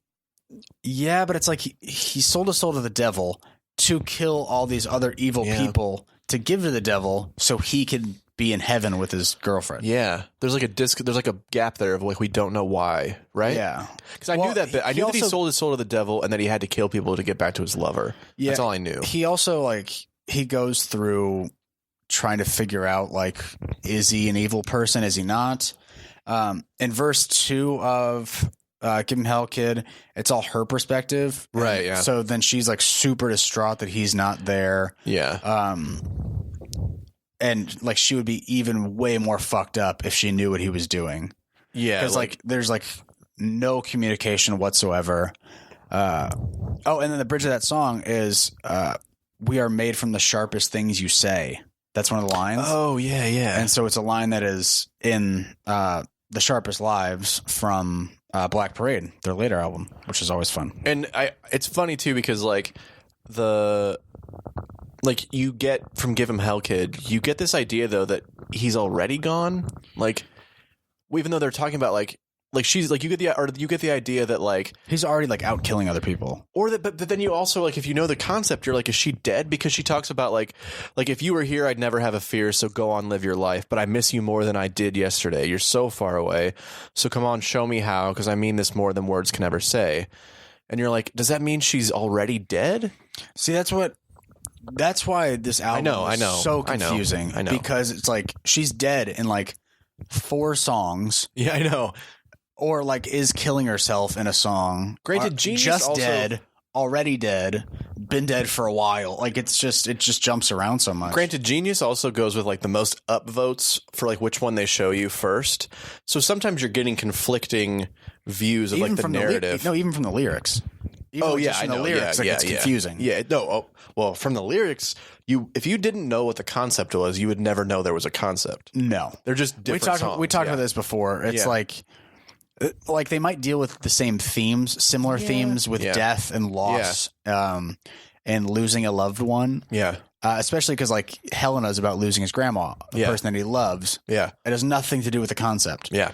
Which is why this album, kind of like Danger Days. Danger Days was so, or it's actually, sorry, the antithesis of Danger Days. Yeah. Where this one is the concept is so unbelievably loose. Yeah. They just it's a thematic album. It's not a concept album. Yeah. It's thematically it's all the same shit. You're dealing with the same things, but it doesn't really work as a straightforward narrative like Black Parade does. No, Black Parade, you know right away from the end and Dead what's 100%. Going on. With that and there's one song, Teenagers, that doesn't necessarily fit. Yeah. But that's almost sonically. Yeah. It's not necessarily thematically and tonally. Right, yeah. But it just is sonically. It just doesn't. But it's such a good song that it doesn't really matter. Yeah, exactly. And this song is it's good. This album is good. There's a lot of great fucking songs on this album, but all the other songs that are super concept heavy aren't good songs, in my opinion. And we also should didn't like them. And we'll get to this more to the end. This also is probably where they lose you too, because you're not into like this. Probably gets a little bit more from their like thrash punk and like metal roots that you're not as much into. I'm not into it at all, which is totally understandable. It certainly happens in the towards the end, the last few songs especially get real punk after the interlude. It jumps. Thank you for the Venoms. Thank you for the Venom's a good song. Yeah. But other songs after that are just we'll get there. We'll get there. So after to the end is you know what they do. Yeah, you know what they do. Guys like in prison. Yeah. Which is a very interesting concept for a song. Yeah. So basically if you go with the concept of the album, the protagonist has been killing people. Right. And the police finally catch him. He goes to prison. It kind of deals with the William Faulkner Rose from Emily too, where it's a guy struggling with his sexuality. Right. I love that opening line, though. Well, in this part too, his lover's already dead. His lover's been dead, and this is him literally in the like. He even says it in the beginning that this might be one of the most concept heavy ones because when he's talking about like fighting, like in the middle of a gunfight in the center of a restaurant. Yeah, in the middle of a gunfight in the center of a restaurant. That's this one, right? And it's like, and then it's like the cops say, like, get your hands in the air, and then he gets taken away to prison. Yeah. Then it talks about like the isolationism of prison and kind of like what that does to your sanity, and you kind of lose your sanity a little bit. You lose yourself in the music, the moment. Yeah. But then it also goes into the concept of like prison rape a little bit. Yeah. And falling in love with your prison rapist, but also hating them. Hi, Brandy. Hi, Brandy. It's the podcast's better half. Yeah, it's the podcast third wheel. Yeah. Well, the smartest of the three of us. For sure the smartest of the three of us. Yeah. Oh, and she's caught up on the podcast. Whoa. Do you want to say hello? Hear yourself on the radio? Yeah. Hi. Yeah. There's only 6 out right now. Are there? There's 8 out. Alex. Oh. Yeah, I trust Brandy on this one. So basically, he's like losing his freedom, his sanity, and like his own concept of his own sexuality. And then he wants to kill himself for being raped in prison. Yep. And then in the outro of the song, he talks about how he wants to take as many people with him as he can. Yeah. Like he wants to, because like he considers these people like all evil souls too. So he just wanted to take them all out with him. Well, but then he also, what's the fucking line? Let me find it. At the end? It's the very end. Where he goes, life is but a dream for the dead. And well, I won't go down by myself, but I'll go down with my friends. Now, I can't explain. Now, I can't explain. Now, yeah. Yeah. Which... it's also a line like about sexuality too, because he goes, and I won't go down by myself, but I'll go down with my friends. Mm-hmm. And it's so close to I'll go down on my friends. I don't think that's what it is. Gerard has stated that it's like one of the gayest lines of the album. Oh, wow. Okay. Yeah. I didn't know that. Well, that's what Genius said, so I don't know. Oh, yeah. Well, I mean, I feel like Genius would probably censor it if somebody said Gerard said something he didn't say. Yeah. Gerard described this as one of the more homosexual lines of the song. There were so here's the thing I want to say, and I don't know this, but I was one of those people that was really into this band. I used to read like alt press, all that stuff, like all the magazines. Fucking weirdo. I was. Well, a lot of people were into this shit. Yeah. I'm one of the reasons that they're 20 times platinum or whatever they are. Like they're a huge band. Oh yeah, you're the reason why. I bought all 20 million. So this song features Burt McCracken on it. Burt McCracken. Yeah. You know who that is? No. He's the lead singer of The Used. Oh, Very great band. I don't know if you've listened to them much, Alex, but a little bit. You know them? Yeah. They're really good. What are they saying? You know that song, Taste of Ink? So here I am, it's in my hands. You're a terrible singer? Yes, that's why I play guitar. You don't know that song? No, I do know some of the Used songs. You definitely would know The Used. I know. They're huge. So Burt McCracken, there was a very... I'll put it this way. It was a very strong rumor that Burt and Gerard had like a sexual relationship for a while. Okay. And I know that this song was obviously...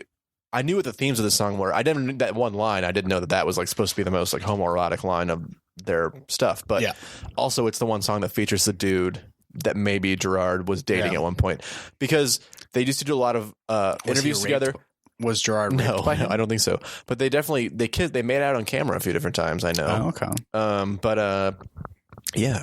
Kind of like what we do when Brandy's not here. Yeah. Brandy, I don't know if you knew that, but Alex was making a joke about him making out with me and me not knowing about it. Yep. It does, I know. So let's go to probably the best song on the album, I'm Not Okay. Yeah, I would say so. I don't think it's the best song, sorry, on the album. Oh, yeah. You like... Thank You for the Venom. Thank You for the Venom. And also, I love the last song on the album, I Never Told You What I Do for a Living, but you strongly dislike it. I don't like it. So I'm not okay. So basically, the relationship is over with this lover. I didn't eat before this, and I can tell. Nick is drinking a cocktail, for those of you who didn't know. I let Alex make it, and it looks like it was made by somebody who is very heavy-handed on the vodka and very light-handed on whatever else is in here. Ginger ale. Yeah. So basically, at this point in the relationship, it still feels like. So this is the song where like you find out she was publicly shamed. Right. This is the flashback. So it feels like they're probably like in college at this point. Yeah. Basically, their relationship is completely over. Like he almost can't stand her anymore. Yeah, but he doesn't want to break up with her, and he would also be sad if she broke up with him. It doesn't make sense to me. That's the one thing I've always been confused by. I just said it doesn't either. It doesn't either. It doesn't make sense to me either. It doesn't make sense. No, I don't think it makes sense. And basically, he's like talking shit on her. Okay, that's what I've always thought. That's what I love this song. I'm not so okay. So it's a great song. It's an iconic. Like everybody. It's honestly. It's the song that the people chorus. know. It's the chorus is the best part of it. I would say. Would you say probably Black Parade and this are like the two biggest My Chem songs? Teenagers, maybe. Wait, we'll use Brandy. Does she know any other songs? Brandy, come here. Come here. I feel like that's a great. We have to ask you a question because you didn't listen to this music. Do you know any My Chemical Romance songs? The ones that we listened to last week that were sad. They are very sad. But do you know any like by name? Do you like I'm Not Okay? That is not how it goes. Or Welcome to the Black Parade. Oh, I know that one. Okay. Yes. Yep. Yes, that's it. Yeah. So is that the only one you think you know by name? Yeah. Okay. Yeah. Okay. So this song, is probably one of their biggest. It's top 5 for sure. Least. Well, we'll use Spotify. Let's see which has the most. It's definitely. You want to guess? It's definitely Black Parade. Black Parade is probably number 1. I guess number 2 is probably Helena. Helena.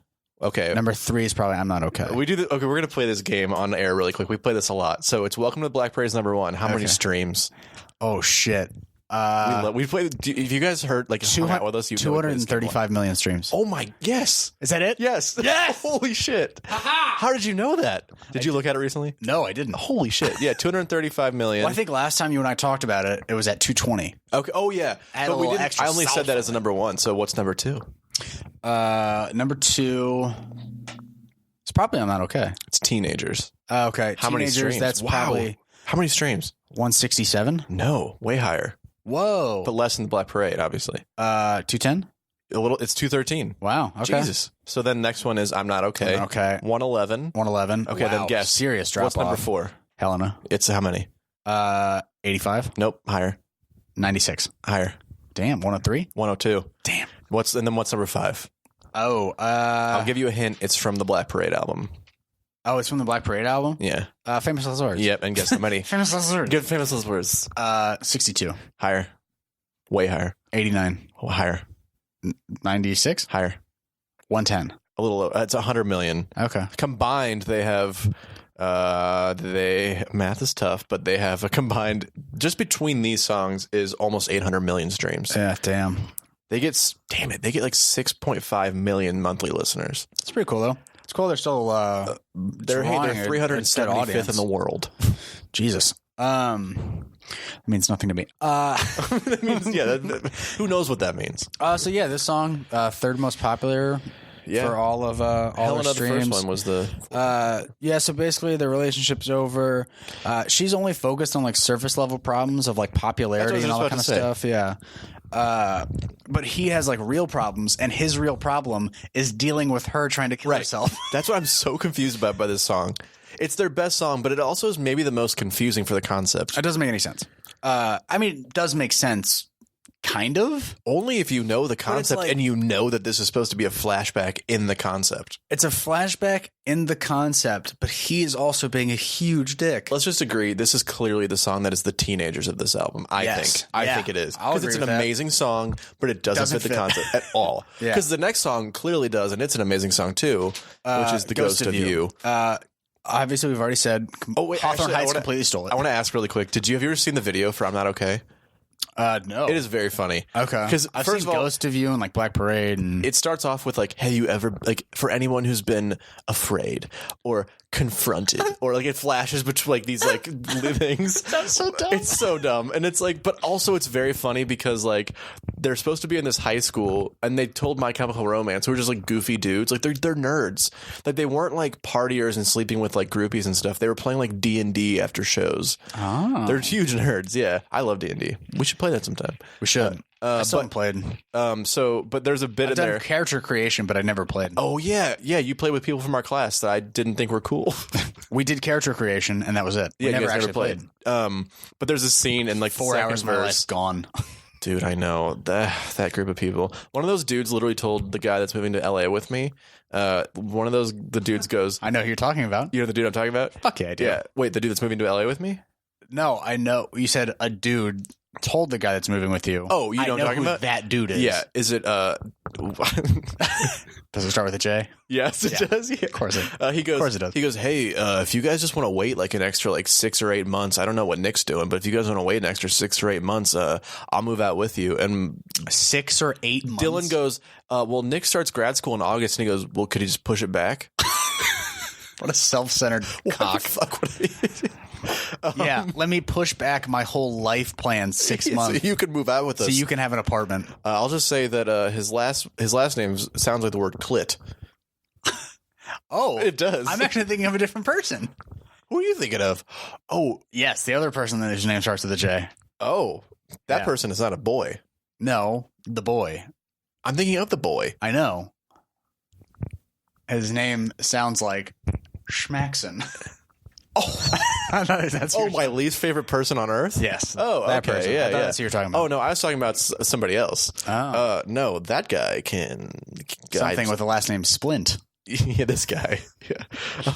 That is way too close to his real name. I was going to say, we basically just gave it away. Yep. What I was going to say was in the video, there's a really good bit where they just let them improv, and they didn't realize how goofy they were because they thought they were just going to be like they assumed that the dudes in My Chem were super emo and not goofballs. So they let the dude, they let Frank Iero, one of the guitar players, like he's supposed to be in science class in a high school, and they're in these like their little uniforms. Lab coats? No, they're in like little like Catholic school uniforms. Oh, okay. And so he's like mixing something in a jar, and they go, "Hey Frank, is it priest cum?" I wish. No, it's like orange, like actual chemicals, and they go, "Hey Frank, don't drink that." And he's like, "Okay." And then they wait until they call to action, and he just drinks the whole thing. Like he just tips it Was back. it actually chemicals? Yeah, he just drank it.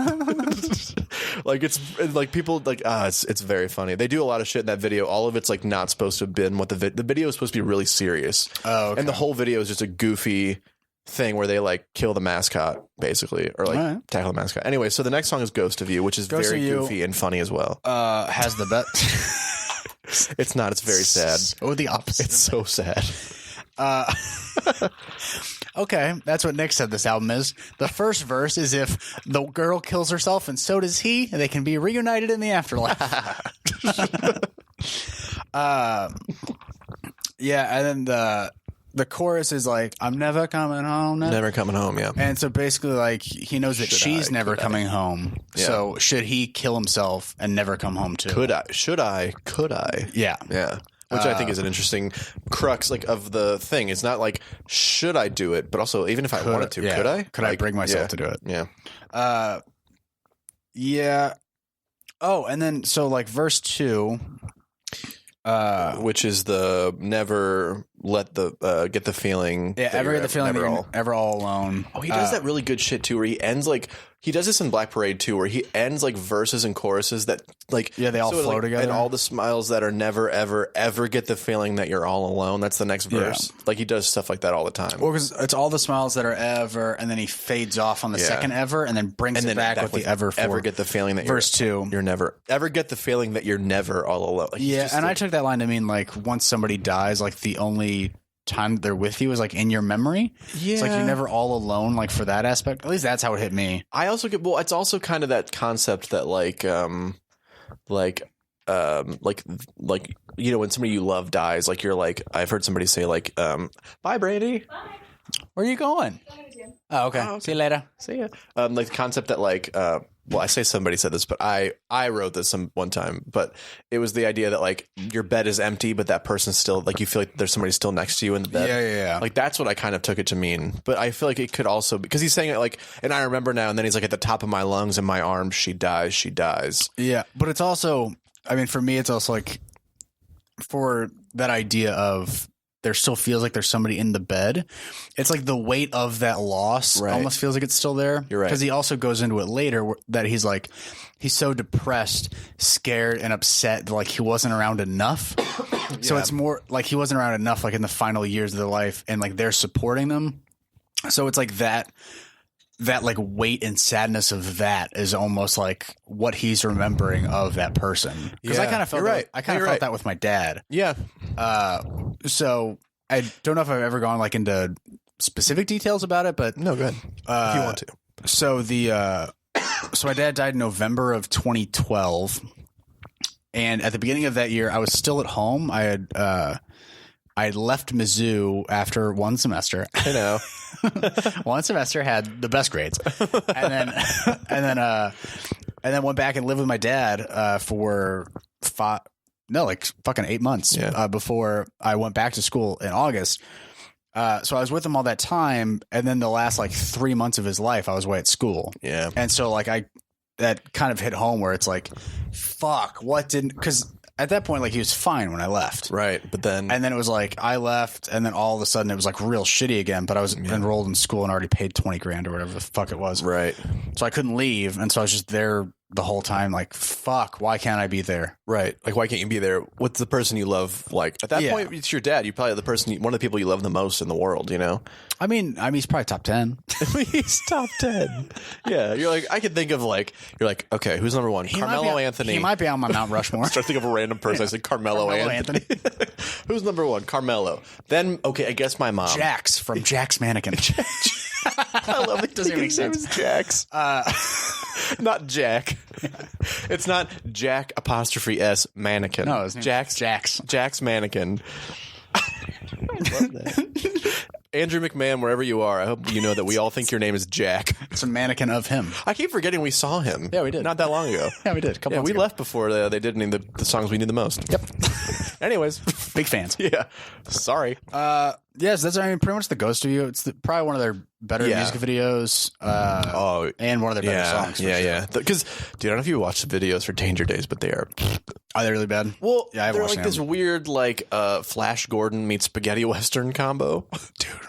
Guess what? You gotta pee? I got to pee again. I have to pee again. God damn, I gotta pee too. Let's move on to the Jet Set Life, though. So, Alex and I just tinkled. I was trying to be a smooth break. It was never gonna happen. You son of a bitch. It was never gonna work. So we're on the Jet Set Life is Gonna Kill You. Yeah, we just did the Ghost of You. So, I'm trying to work back for myself.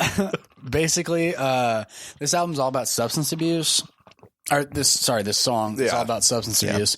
And in this one, the woman in the song is his addiction to substances. Right. And so basically, like, the woman puts Gerard in a killing jar, but she pokes the holes. And I took that to mean, like, she put him in the jar of addiction. Yeah. But she's poking the holes, which is like using drugs to give him like a little bit of life. Right. And keep him... Like she keep him subdued, but like also like wanting more. Like she still has the control over him. Yeah, because like in the pre-chorus he goes, "She bought the last line. I'm just the worst kind of guy to argue with. What you might find. And for the last night, I lie. Could I lie with you?" Like she's the one that's like she bought the last line. She's the one that sort of like keeps us going. But I'm like the worst guy because like I'm like the worst kind of guy because I still like want to be a part of it. Exactly. Yeah. Because basically he's saying like I'm the worst kind of guy to argue with, and what you might find is like for the last night, could I lie with? Like he's basically being like somebody's going to tell me she's wrong for you. Like this is bad for you. This addiction is bad for you, and he's going to argue why it's not. You know what I mean? Yeah. They did a DVD after this album came out called Life on the Murder Scene. And it's very raw. You see Gerard when he was in the throes of his alcoholism. He asked them to make sure that they show the worst of it that they got on video. Yeah, and it's like him like passing out in bushes and like not real. Like it's like sad passing out. Like he doesn't realize how drunk he is. He's like fucking. Oh yeah. I'm talking like you know like the type of like drunk that we would see like early in college where people like didn't know like how fucking deep they were into alcoholism. They thought they were fine. They didn't even realize they were drunk. They thought they were just sober. Yeah, it's sad. And like, yeah, I mean, it doesn't hit home at all. No. I don't understand what you are talking about. Yeah. Who? And then at the end of this song, it's also, it's in the end of his life, he wants to lay with his lover one last time. Yep.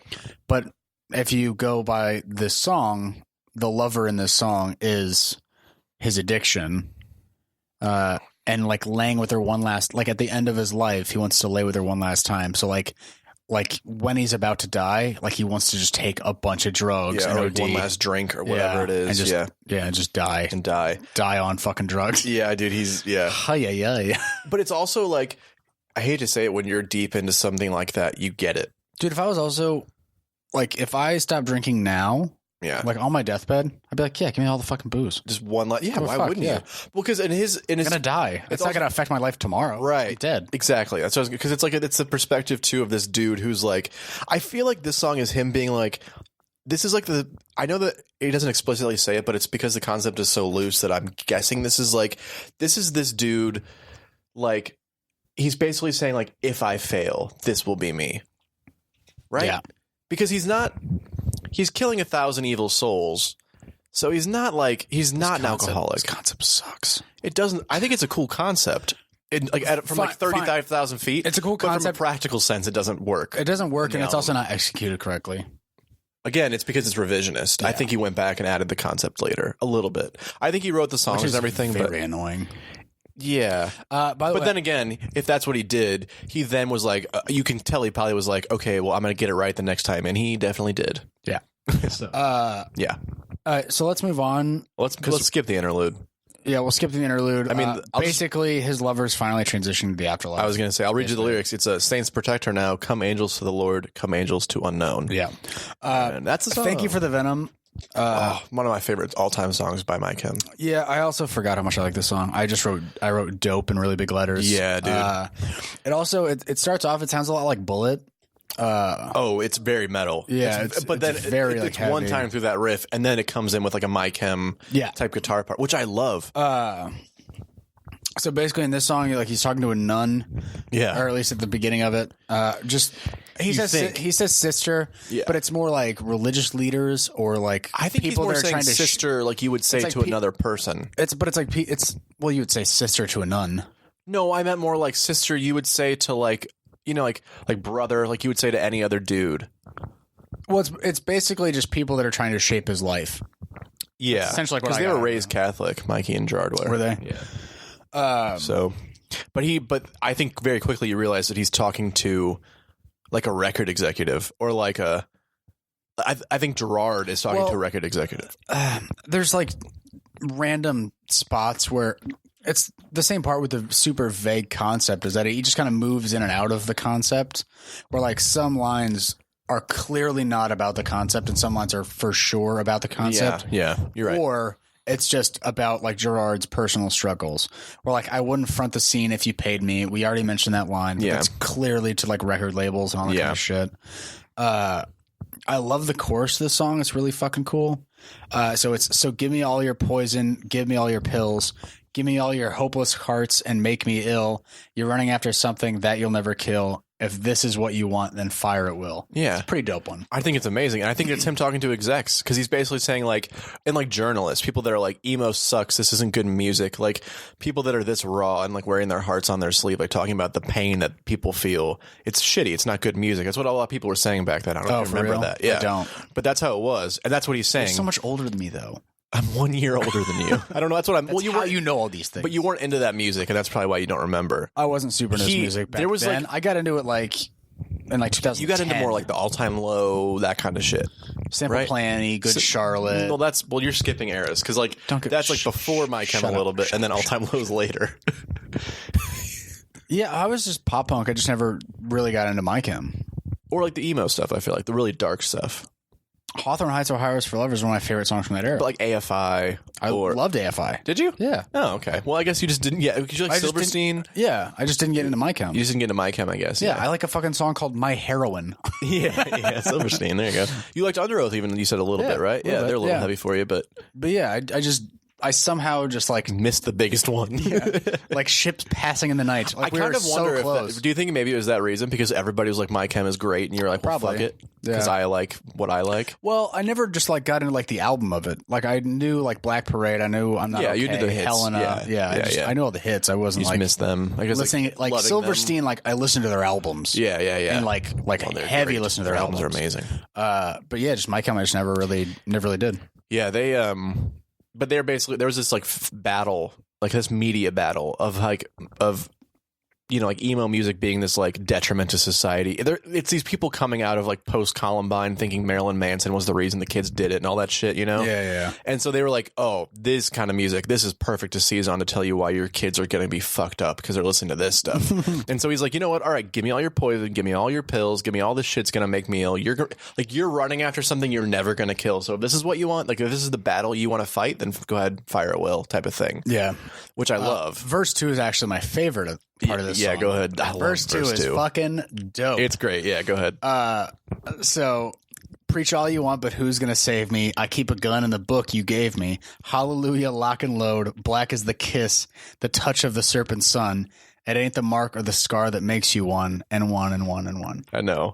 And then he goes, I love the pre-chorus that bridges back to that chorus, which is, you'll never make me leave. I wear this on my sleeve. Give me a reason to believe, which is like it's like he's basically saying like you have like all like these lofty goals of like what you want of me, but you're also like giving us our destruction. Like in giving, like that's what it feels like. Because like, and you're giving us, you gave me the gun in the book you gave me, right? So like, I'm teaching you all these things, but what you're teaching me is also inevitably going to be what ruins us, like as a band, and ruins you. Yeah, like like you're giving me the gun in the book that you gave me. Like you gave me this to save me, and it's going to kill me, and it's going to kill you. Yeah, which dude, it's a great line, man. Yeah, it's a pretty good line. Yeah, that's literally all I wrote for verse 2. I just go, verse 2 is crazy fucking cool. Yeah. I just knew I would just want to go back and read it. The only other thing that I would say about this is he really explicitly goes back into it with the pre-chorus. He really hammers home that like we're not the ones that are fronting this emo thing. Like, don't try to put that on us. Like what he says, you'll never make me leave. I wear this on my sleeve. You want to follow something. Give me a better cause to lead. Just give me what I need. Give me a reason to believe. Like he's basically saying like, you're like the thing that you're saying that we're the poster children for and that like sucks so much, it's not what you think it is. Like you want to say that I'm like this big leader. Okay, give me something that I really want to be the leader of. You know what I mean? Like you don't need a face of people being like, hey, like I'm in pain. Like you should just be able to say that. There doesn't need like some like forefront. It just needs to be something that happens. Yeah. Which I like. I feel like people made that whole emo thing into like a bunch of like it got a lot of really homophobic stereotypes because if it's dudes especially that are like I'm in pain or my mental health is like also like sad. Wearing eyeliner though, but not many people did that. Like yeah, they did. Not that I saw. Like not kids. Some did. Not a ton though. Maybe not kids, but I mean, if you're talking about like Gerard Way, Pete Wentz, a movement, Brendan Urie, those kind of dudes did. Yeah. But like, still, like, but it was fucking 2006. It was dudes wearing makeup. It was a different thing that people were very upset by that. Yeah. Like that was very upsetting. And the androgynous thing, which is hilarious that was so upsetting because hair metal was 100% that. Yeah, but it's also like we were already like 20 years removed from like Bowie. And Bowie was 100% androgynous. Yeah, I loved. There was an interview with Gerard one time where he talked about like everybody thought the Queen was the biggest rock band. It was Freddie Mercury died of AIDS because he was gay. Right. So people like that's when people were like, well, then you have to be gay and like unstable mentally to be like listening to this stuff. Jesus Christ. I know. I loved it that Gerard put it in a really good perspective one time where somebody was like, hey, didn't you think you like, he's like, don't you think we thought we looked crazy? He's like, don't you think Bowie probably looked in the mirror when he painted a silver star lightning bolt on his eye and went, holy shit. Like he probably did. I look silly. I look so silly. Yeah, exactly. Which I love. That's the people you're making fun of are the ones also being like, yeah, we know that we look this way, but we love it. Like, who cares? All right. Moving on from there. The rest of this album can eat a bag of shit. No, it can't. It really is not good. Hang 'em High starts off so punky and metal that I want to kill it. Dude, you can't even hear like specific like riffs or like drum beats. It's just all playing at the highest volume at the exact same time, and it sucks. Okay, here's the thing. I fucking hate Hang 'em High. Hang 'em High is very like chaotic hardcore punk, like thrash punk. Yes, it is, but it's also fucking singing about the Old West. It is not singing about the Old West. Yes, it does. They use the allegory of riding off into the sunset and fade to black. Okay, that's an obvious cinematic call to like Old West films. Okay, but like, and he talks about grabbing your 6-shooter and a shotgun. It does start with a very Western feel too. Yeah, but they do that. Like, I love some of these. Like, you love the chorus. No, I love all the lyrics in this song. Because like all the lyrics. Okay, listen to these verses. Ew. Wait until it fades to black. Ride into the sunset. Would I lie to you? Well, I've got something to say. Grab your 6-gun from your back. Throttle the ignition. Would I die for you? Well, here's your answer in spades. Shotgun sinners, wild-eyed jokers. Got you in my sights. Gun it while I'm holding on. I don't know. It's just I guess it is just absolutely good, nothing for me. No, I think it's cool. I think it's just like a cool, just like rockin' song. I do not like this song. Oh, I love it. Well, we'll move on from Hang 'em High to It's Not a Fashion, It's a Fucking Death Wish. Fine. The only other part of Hang 'em High that's semi-important to the actual concept of the album, the bridge, is he's saying she won't stop me from killing all these people, and then it's her dialogue saying put it down. Right, put it down. That's the only thing that she won't stop me. Put it down. Like it's like it's a cool back and forth. She won't stop me. Put it down. She won't stop me. Put it down. It's not a fashion statement. It's a fucking death wish. Which is a very obvious call out to the emo scene. Because emo kids became like a fashion thing.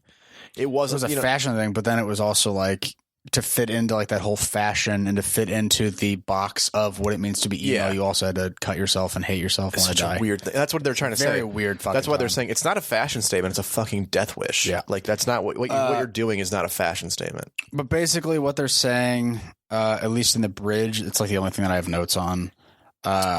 Basically like life is super hard for them right now, but they'll be together in the afterlife. Yeah, like we have to get through this. Oh, it's actually it's life fucking it goes back to like super depression. Right. Where it's like life sucks now, it'll all be good once we're dead. Right. But then he goes, you know what, like even then we're just gonna drift apart. It's over, yeah. Because he says in the pre-chorus every time. Which is one of the most depressing things, like outlets you can have. I know. He goes, the damage you've inflicted, temporary wounds. I'm coming back from the dead, and I'll take you home with me. I'm taking back the life you stole. Yeah. Yeah. And we never got that far. This helps me to think. Yike-a-roonies. All through the night, yeah. Bright lights that won't kill me now or tell me how. Just you and I, your starless eyes remain. Starless meaning dead. Hip, hip, hooray for me. You talk to me, but would you kill me in my sleep? Lay still like the dead. From the razor to the rosary, we could lose ourselves. We really have to move on. We're at an hour 50. Shit. Okay. Well, let's. You don't like any of the rest of it. Cemetery Drive, like it's like a hallucination thing where she's dead. But he's like kind of like hallucinating that she's still alive and like he's getting drunk and hanging out by her gravestone. Yeah. I never told you what I do for a living. What I do for a living. Nick likes the song. I love that song. I really couldn't care. So my favorite. I literally my notes on it are meh. My favorite line in that though is the chorus actually is the pre-chorus, which is another knife in my hands, a stain that never comes off the sheets. Yeah, clean me off, I'm so dirty, babe. The kind of dirty that where the water never cleans off the clothes. I keep a book of the names in those, and then they redo the pre-chorus the second time around, which is another knife in my hands, a stain that never comes off the sheets. Clean me off, I'm so dirty, babe. It ain't the money, and it sure as hell ain't just for the fame. It's for the bodies I claim. Yeah, and those. I actually did write that down. It's pretty good as a good line. It's a pretty good line. Yeah, it's pretty great. I think. But overall, like sonically, tonally, I just thought it was a whole bunch of meh. I feel like they might have lost you with Hang 'em High, and then from then on, no matter what, it wasn't going to save you. That's probably fair. I feel like because that was so chaotic. I really didn't like that song. I get that. Yeah, it was just chaos. So let's cut to the thing I was going to talk about, like legacy wise and everything like that, and then we'll do. Okay. I think maybe this is going to be a long one. I think that's what we're going to. I feel like this is going to be like a 2 we hour. Might save Gillian Flynn for next time, because if we end up talking about this a little bit here for a little bit, which we might, then it might just be too long. Yeah. So then, yeah. Okay. We might just do that. But, so every now and then we might just have to split them up. You know. Yeah. So we'll do Gillian Flynn next time. Yeah, and we'll talk about what our next homework is going to be. Okay. So here's, because I think you're going to be interested by this. So the idea is that My Chem and a lot of that kind of music filled a void that every now and then gets filled, and then a vacuum gets left where people who feel like they don't belong, or like feel like they're not understood, which is a lot of people at various stages in their life. Yeah. They need an outlet for that. And film and television can never be that, because they take too long to be produced. Music is reactionary enough where it can react to current culture. Like you can, especially you can have an album like 6 months after like a major event, pretty easily, if not quicker, or a couple months. Especially now with Spotify and stuff, you could have it in theory in days if you were quick enough. Doesn't mean it's going to be great, but you know what I mean. And so the argument was, and I heard somebody ask Gerard this basically. Gerard-ish. They asked it was Gerard and Frank, and they basically said, like, what's the legacy that you think My Chem will leave? Like, this is before they broken up, and they're like, well, we think we really helped to like fill a void for the kids who felt like they didn't have a voice, like, and for like the people that like are misunderstood, especially when you're younger, and even when you're older. Like, you're gonna feel that way as you get older. You're gonna think that like, oh, I get it all figured out, but you're still gonna have that underlying like, I don't know what my place is. Nobody gets me. And he's like, and they're like, oh, okay, but like, this is when Danger Days came out, and they're like, well, now that this music is sort of not where it used to be, what do you think the legacy is going to be? And they're like, well, it'll leave a vacuum. Like Bowie and Elton John and people like that filled it for a while, and then it went away. Prince, maybe to a certain extent. I don't think he filled that void. I think he was just kind of weird. I don't think he called out to weirdos though. Or people that even feel weird, which is everybody. That's kind of their argument, is everybody kind of feels that way. According to Bohemian Rhapsody, Queen. Oh, Queen definitely does. Sorry, Queen, but that's the same time period. Queen, Bowie, Elton John in the 70s, and then it went away, and then it came back with like, you could maybe argue like it came back at the end of like the 90s with like Green Day and Dookie, but then like My Chem and Blink and all those kind of bands really brought them back. And then they left. Blink. It's just, you just have to deal with the fact that people love Blink, and it's just you. Terrible. Everybody loves Blink. Awful. They're one of like the most like universally loved. Where are you? And I'm so sorry. I'm so sorry. I cannot sleep tonight. Tonight. They didn't reason to call you. Straight strange darkness. God damn it. But he's right, I think. And now that it's gone, who's filling that void? Who's like calling out to like the weirdos and being like, we get you, we got it. Because he's right. It goes in like 30-year flows. I feel like because there's no real mainstream now, except for like your Ariana Grandes and all that kind of stuff. I feel like the people that are filling those voids are on such a smaller scale. Like it's like SoundCloud. There's more access. It's like SoundCloud musicians. I guess that's true. Like because everybody. But there's no like rallying cry. Well, because like My Chem was big in its day, but it was big in one community. Like it wasn't like it wasn't crazy big mainstream. Like. It was just a big community, I guess. Like occasionally, like one song would like really hit mainstream, and it would be like Black Parade, I'm Not Okay, Teenagers, Helena. Those kinds of songs, would break through. But I think now, like, there's so much access to so many different things. There's so many different pocket communities. Yeah, I feel like the main artists, like, excuse me. Yeah. In those pocket communities, like that's who it is. It's like the main artist for like an LGBTQ plus community, like a main artist there. Yeah. That's what's filling the void for that small community. Yeah. Or whatever other community you want to think about. Well, and I guess you're right. I think the thing is like, I guess there still isn't like a rallying cry though for those kind of people, because it's so easy to get access to it. There's nobody that really feels like where you can go to your friend and be like, you know, these guys, and they're like, well, no, I have this, like. So it's kind of like a little bit less of. There's not a community to it though. Then there's not a community to like any music anymore, which sucks. Yeah. Have you ever looked at the math behind what they make on music now? It's nothing on a stream. I think. Oh, you only make money touring, but even then you only make like half of what you actually make. Yeah, because like for example, I know Google Play I think is the most per stream, which is 0.073 per stream. Holy fuck. Yeah. So if you're making like 7. Oh no, I think it's. 0.73? I think it's it's 0.073, I think. So for example, my chem had 200 and we'll say 36 million, because it was 235 and change. We'll say 236. So that's no, it's 0.0073. That's what it is. 0.00? Yeah. Trust me. Jesus Christ. Times 236 million. So they're making like $1 million. They've made almost $2 million off the streams for the Black Parade from Spotify. It's pretty high, actually. Not really. Spotify's been around for like 10 years. It feels high, though. But think about all those streams have been every stream since Spotify's been around and MyChem's been on there. Yeah. So it's not like they've made that at once. Yeah. So maybe you're making like $150K a year just from that one song, and then split up between the band, and then also with the 10% to the manager, and then the 20% to the label. Or more than that. Way more than that. Probably like 80% to everybody that's now the band. Jesus Christ. You're making really nothing on streaming. It's really hard to do now because you don't make Tidal's not higher than Google Play? Huh? Tidal? It's not higher than Google Play? Oh, is that the Tidal? Is like the Jay-Z's. But nobody's on Tidal is the thing. A couple of people are, yeah. Like people that actually use it. I feel like nobody actually uses Tidal though. I know a few people that do because it's lossless. It's lossless streaming. That's why everybody likes it. So, like no matter what, they're making money on it. No. Lossless in terms of like the quality of music. Oh, I know a lot of people that listen to Tidal specifically because it's the closest thing you can get to a master. Oh, how much is it to do Tidal? I think it's probably like similar to Spotify, but probably a little bit more, like $12 a month, something like that. It's still less expensive. I might do it because I know they pay the most. They pay like $1 a stream, or like 50 cents a stream or something. They certainly pay the most, which is why people like Beyonce. Well, she was also married, but she's not exclusively on there though. Now she's not. Her most recent album was, and then it's it was like the anniversary of Lemonade coming out. Yeah, and then she put it on Spotify. Okay. It might move that way, but people don't care. No, nobody cares. Everybody just wants the cheapest way to get your music. Because people don't care about art. Not necessarily. I think they do, but they don't care about like the artists that make it. I don't think people care about music. I don't get why. People care about art. Like people will go see, like I'm paying $10 to go see Endgame on Friday.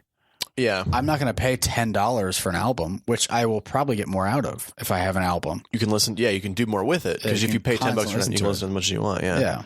I'm just doing that for one little event to go see a movie. Yeah, for 3 hours. Yeah. You're paying $10 for 3 hours or $10 for as much as you want. It depends on the art, which is why you have stuff like the St. Louis Art Museum that's free. Yeah, because they get so much in donations and yeah. But yeah. I think the idea that people don't care about art's a little silly. No, you're right. You're right. Like I think with music specifically, because for so long, music was so ridiculously expensive to listen to. It was, yeah. You have to pay $1.30 a song. That did happen. That's ridiculous. Yeah. And then I have all of the music ever for $5 a month. And you know what's funny? You know what would change that? The reason it's so terrible too, and the reason that music is going to like take a hit until something changes, which it could easily do. Something could shift where music becomes a thing again, like becomes a much bigger deal than it was. Like you get rock stars and stuff like that again. Yeah, that's a big thing about it too. Rock music just doesn't sell like it was. No, rock specifically doesn't. Which is weird. Now you just have. Well, every artist now is just such a cookie cutter artist, which is why when you have artists that stick out of that, that's why they're so like crazily like praised for who they are. That's why Chance the Rapper's so big. Yeah, he's huge. Not only is he a great musician, he also fights the idea of labels. Yep, he does it all his own. He does it all his own. At least says everything for free. All DIY. That's what's going to have to shift. Is what I was going to say. Everything's free for Chance. It doesn't make you pay for any album. Right. And the whole thing is going to have to shift where like labels just take too much money now. They need there shouldn't be labels. Well, there literally should not be labels. Well, you should pay a manager, and then that manager like gets you on different social media platforms. Well, it's the same with like studios for films. Like, but studios don't take as much of a cut. Studios pay a bunch of money to people that aren't themselves to make movies. Yeah. They make like the profit on top of that. Yeah. Studios, like they go, okay, we'll push your music to radio stations, and then we own you. We own everything. We own everything. Because now there's 360 deals. It's not the way it used to be. Yeah, like, they own everything you do. Yeah, what you talked about, it's the way we grew up hearing about music, whereas like the studio or the label made everything from the albums and the artist made everything from touring and merch. Yeah. It's not that way anymore. Now there's 360 deals and you split you get a little bit as an artist. You get a little bit of everything, and they get a lot of the rest. You know, that's so dumb. It makes no sense. And it's like it's going to have to shift. We'll see a drastic shift here in the next probably 10 years. I bet we will, because there already has been this weird shift where like it's like this cultural like outcry where like everybody is going back to vinyl. They're basically saying like, a lot of people are going back to vinyl, and people are saying like we want good music and we want like good quality music and we want to be able to like have good access to it, but like. So it's like that's what they're saying when they're going back to vinyl, but they're not labels haven't heard that because they're still making money. Like their biggest earners are still going to make them. Ariana Grande is still going to make them millions and millions of dollars a year. Yeah. What do they care? What's going to have to happen. They're not doing any work. They do nothing. Yeah. Dude, Ariana Grande. Are you kidding me? You know how much work goes into that album? The fucking peons in the world that listen to that shit and are like, oh my God, she's brilliant. Is it actually people in the studio though, or are they hiring an outside producer to help produce the album? That's what it is. It's producers coming in and telling her what to sing and what. So the studio, literally, the only thing they're doing is putting up the label. You mean? The label. Yeah. All the label is doing is putting up the money to hire a good producer. Yep. That's it. And then they make all of that money back, and they put up. The money they put up to hire a producer is nothing compared to what they make back. So dumb. Because the amount of money that Spotify depends on. Spotify can go both directions, and iTunes Music and all that. For like Ariana Grande, they get money back by putting her albums on those streaming services. People like us, like let's say you and I we pay money to have our podcast where it is. Yeah, you know what I mean? Dude, it's the music industry is going to have to change something. Because they're doing the same thing that film studios are, where they're eating each other, and there's only 4 big ones now. But those big ones are now Warner Brothers, Disney. It's Universal. Warner Brother, yeah, Warner Music Group, Universal Music Group, Sony, and then sorry, I was thinking of film only. Oh, sorry, yeah. Warner, Disney, Warner, Disney, Universal. It's really just Warner and Disney though. Universal doesn't do that much. It's Warner and Disney. Warner doesn't do that much. It's pretty much Disney. I mean, Warner does a lot more than anybody else, but now that Disney owns Fox, it's going to get tricky. Yeah, there's going to be a day where Warner's going to try and buy, or Disney's going to try and buy Warner. Do you want to go back and talk about the definition of a monopoly? No, but I think you now get what I was trying to argue. I do, yeah, which is that it's not an obvious monopoly, but it's pretty much Disney. It's getting close to it. Disney is like working towards that.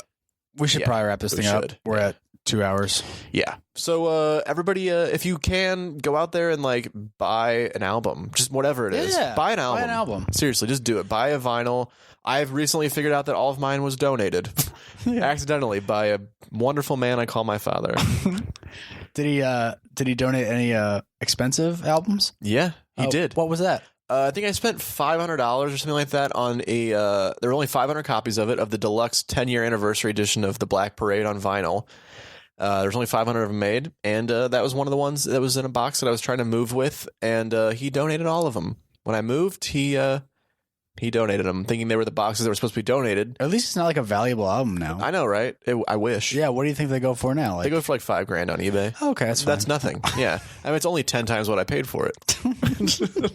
So great. Yeah. So buy an album.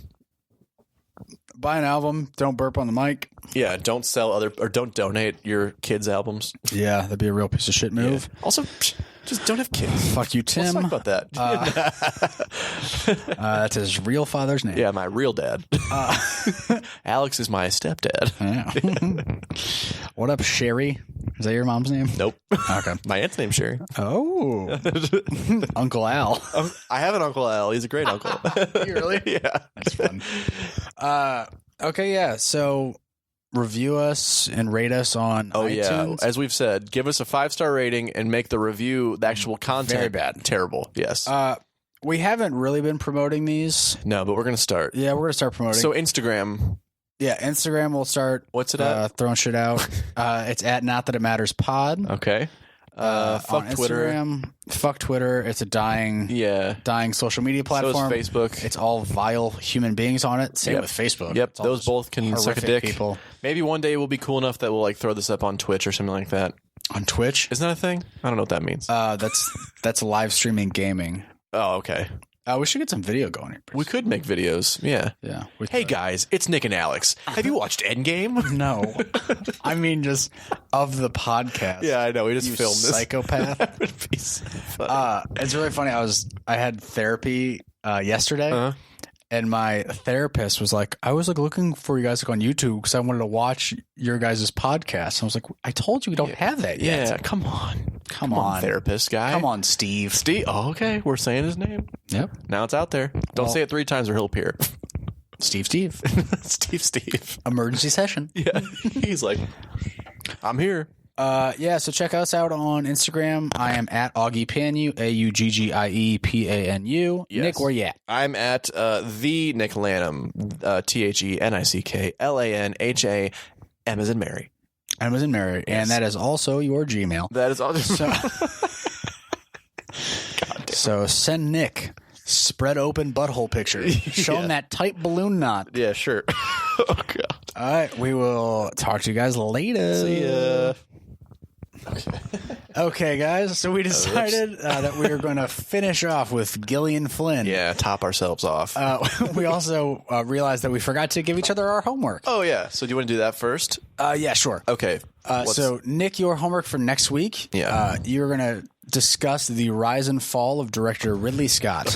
Okay, you've already acknowledged there is a fall. Oh, there's a hard fall. There is a hard fall. Yeah, he started off real good and has some of the best movies of all time, but now he is a bag of shit director. Yeah, he is. Yeah. Even though he made The Martian not too long ago, right? Wasn't that him? I don't believe so. I think it was. Was he? Yep. Uh-oh. So, rise and fall of an Academy Award winner and recent Academy Award winner. So the rise, fall, and rise again. slight dip up. Oh, so the Phoenix-like life of Ridley Scott. All right. And resurrection of a very successful author. Man, he's director. He said he's going to do Alien movies until he dies, but that's going to be so soon, right? Probably. I mean, he did do Alien Covenant 2 years ago. So how old is he? He's got to be close to 80. Hopefully dead. Yeah. Well, he did The Martian in 2015, but the movie he did before that, Exodus, Gods and Kings. Oh, that winner. That was such a great movie. That whitewash of an Egyptian movie. Yes.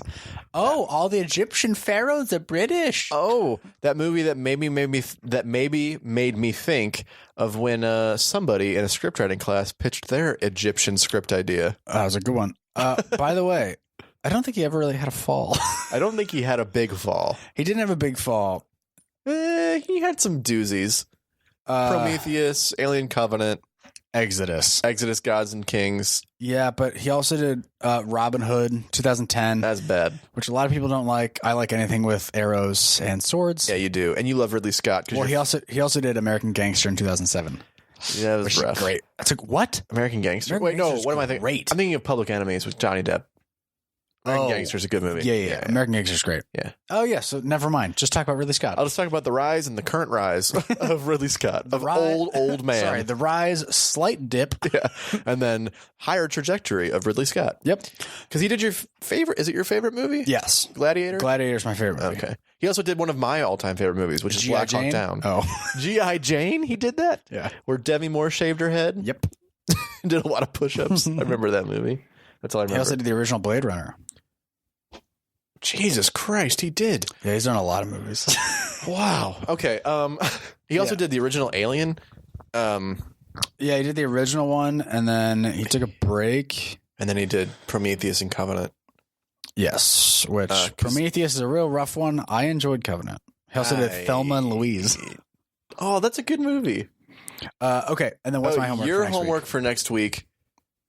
Wait, did I say what it was? No.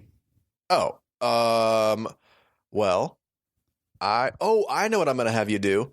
I'm going to have you spit it out. Jesus Christ. Oh, damn it. I can't have you do that for this one because it comes close to my chem. Oh, my God.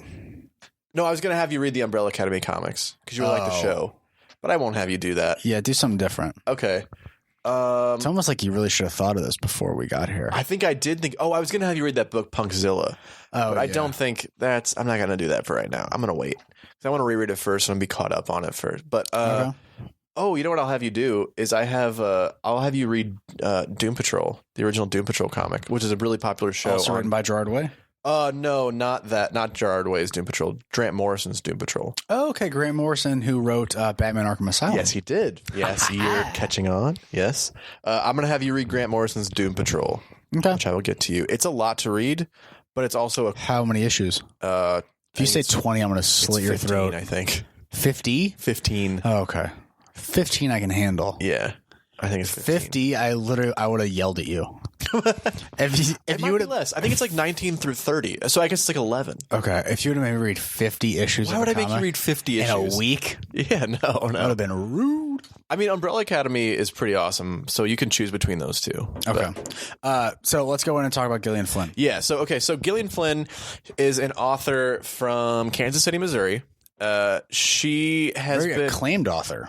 Oh, I would say highly acclaimed, especially somebody who has a very minimal bibliography. 3. Yeah, 3 books. She's done a short story called I think it's called The Grown Up or something like that. Hang on, let me find it. Yeah, The Grown Up. It's a short story she did in 2014. She also did a New Yorker article. That's literally all she's done. But you would probably know most of her works. So she did Sharp Objects, which is her most recent adaptation in film and television, which was done on HBO. It was a miniseries. Great miniseries. Then she wrote Dark Places, which was adapted as a film, which was not nearly as good. It was trash, unfortunately. And then she did Gone Girl, which was directed by David Fincher. It was a great film starring Ben Affleck. NPH. Yes. NPH. And Neil Patrick Harris. Oh, NP. Oh, yes. He's great in it. You see his penis in it. Oh. It's just a fun fact that I noticed when I rewatched it. I didn't even realize that. You see a hint of Daddy's going to have to go back. Yeah. So the one thing Who was the main girl in Gone Girl, sorry? Her name is Rosamund Pike. Rosamund Pike. Yes. And so here's what I want to say about Gillian Flynn. Overall, she has a very, I don't want to say it's not unique, but it is a very consistent tone to what she's writing. Yeah. There's like this inherent like darkness in every character that she writes. Yeah. Everybody's kind of fucked up.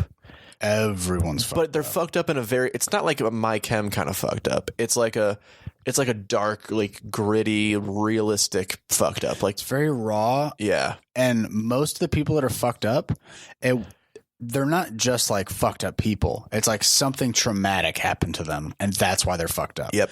Like Amy Adams' character in Sharp Objects is incredibly fucked up because she lived with one of the craziest moms of all time. But she was also raped as a little girl, like as a young girl, by some of the boys that were in her high school. She has like very rich backstories that inform all of her characters in the present. And there are also these characters that are these like, they feel so rich and real because they're people that she's writing about, these sort of Midwestern, what's the word? Like repressed emotion, emotional like range people. And I hate to say it, especially people like you and I, we know so many of those people. You and I have been those people. Hundreds. Yeah. And like, I don't know hundreds. I don't even know 100 people. But you know people. Well, we know so many people, and a lot of them probably suffer from a lot of that stuff. And like she writes about areas she knows. That's why she sets her stories in Missouri a lot of times. Yeah, and it's why a lot of her stories feel so real. It's because she's writing about places she knows, she grew up, she's lived in. Yeah, and being from Missouri, like. You can they clearly fit to Missouri too. Oh, they do, yeah. Which audiences can easily pick up on. Yep. She doesn't write, like, especially Sharp Objects. I think there was a really delicate line she had to walk about showing Southern Missouri. Because a lot of times I feel like you would show that and you would show like this like plantation house. Like backwoods yokels too. Well, yeah. Or plantation house or the opposite. But which it's not like that. Trailer trash. Well, it is that. You can't have that in Southern Missouri, trailer trash. No, I mean like if you are showing Southern Missouri, like you have two options. Oh, right. Where you can show either plantation houses or that. There's also that but a lot of people I feel like would just skew to show like basically like down home Alabama and say it's Southern Missouri, and people outside of this area wouldn't bat an eye because like that's probably what because a lot of people kind of consider Missouri sort of the South because of the way we act.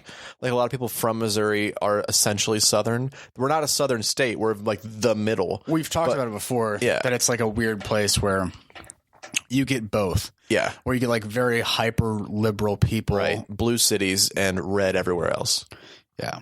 Yeah, but I mean, but like, you even get like red in this. Oh yeah, like, super red in the city. Very, yeah, especially like the suburbs. But also like random parts of like the middle of the state as being blue, very blue too. Especially, well, it's especially a big college town in Columbia. Yeah, but so I think we'll just talk about. We'll go through the big two stories because I think Dark Places is not really one that isn't like it's not bad, but for such a small bibliography, because again, she's an author, not like a director or anything. Yeah, granted, she did write Sharp Objects.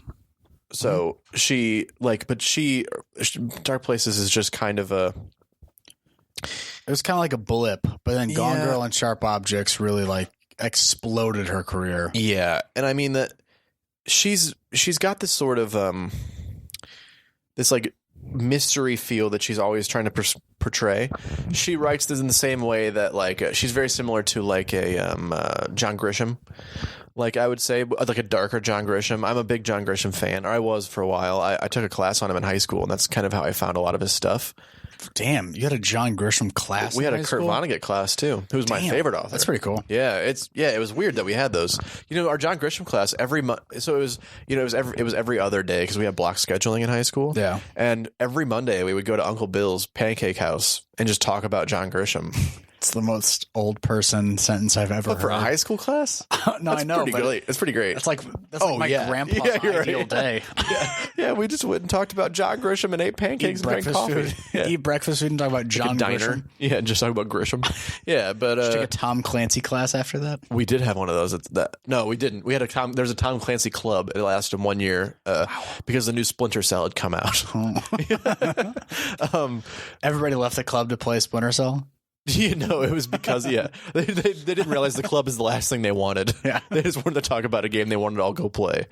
So let's talk about the first book she wrote. She wrote Sharp Objects in 2006.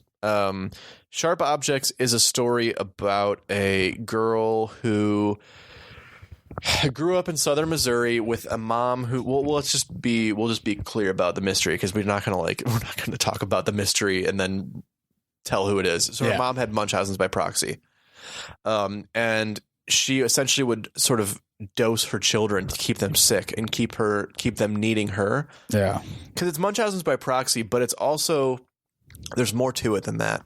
Like her character, I know Munchausen's by proxy is like what she had, it's very clearly what she had, but it's more than that. It was like, because it's also like a sadistic thing too. Yeah. Like she wanted, like, it's not just like she wanted them to like be sick so that she could be sick by proxy. Because that's part of what Munchausen's by proxy is. It's also that it's like that idea of like what maternity can be, like being that like that maternal instinct or like parental instinct to like want to care for your kids. But what if that goes wrong?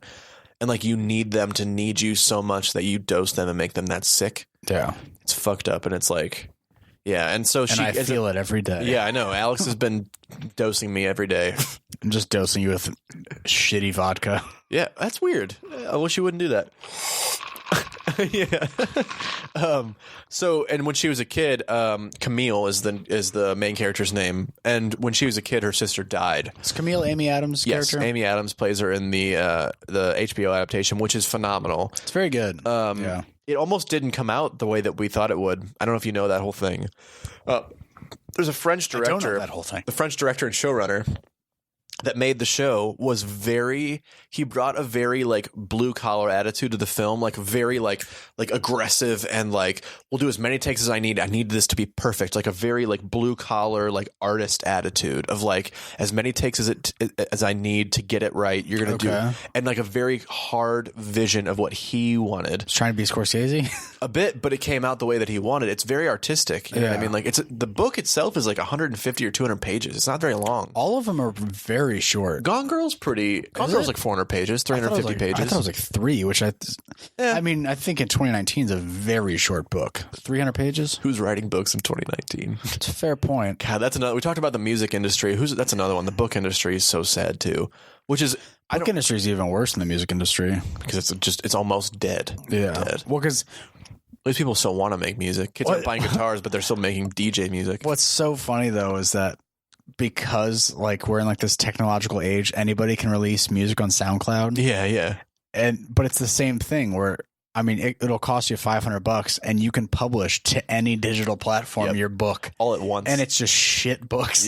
Yep. You can also self-publish and print them yourself. Well, if you're a real psycho, but they're not that expensive to make. To make a book? Yeah, it's not that expensive to press books. Oh boy. So you could just press like whatever. Just everybody's making dog shit now. Yeah, literally. That's what's sad. But so Camille's character, basically, we'll keep this a little shorter, but like she comes back to town. She's a journalist working for the Post-Dispatch in St. Louis, our local paper, and there's a murder. There's been a couple town. of murders. Yeah. There's been 2 in her hometown, which I'm blanking on the name of it right now, but it doesn't matter. I'll pull it up. So she comes back to investigate the murder, sort of report on the murder, and do also a bit of investigative journalism. She's like under the watchful eye of her editor at the paper, and Wind Gap, yeah. And so she comes back and she relives a lot of the trauma that she faced when she was there. Like we said, she had been the victim of her mother, but also the victim of rape. And so she has severe depression and like horrific depression, and also which manifests itself in like brutal self-harm. Yeah. She's covered in scars to the point where she only wears long sleeves and pants and black so that people can't see through. She also has a very serious drinking problem. She has also makes me look like a casual drinker. Yeah. You talk about yourself like you're just terrible. I know. Which I'm going to just pad. It's more fun. You should see Alex. He wakes up every morning with a 4 Loko. Oh God. Yeah, he just stockpiled the original recipe 4 Locos too. Yeah, then I butt chug him. Yeah, he just butt chugs. So he's just really hyper and drunk. Yeah. He's just like I just have liquid seeping out of my pants. Brandy's like, it's an apple morning, huh? Oh, fuck. She just smells it in bed. Ew. You lay back down after you've butt chugged a 4 Loko. So no, Camille. Gotta get my beauty sleep. Well, I'm sure it'd be beautiful after a 4 Loko. Yep. So Camille also has severe intimacy issues with men because of what happened to her.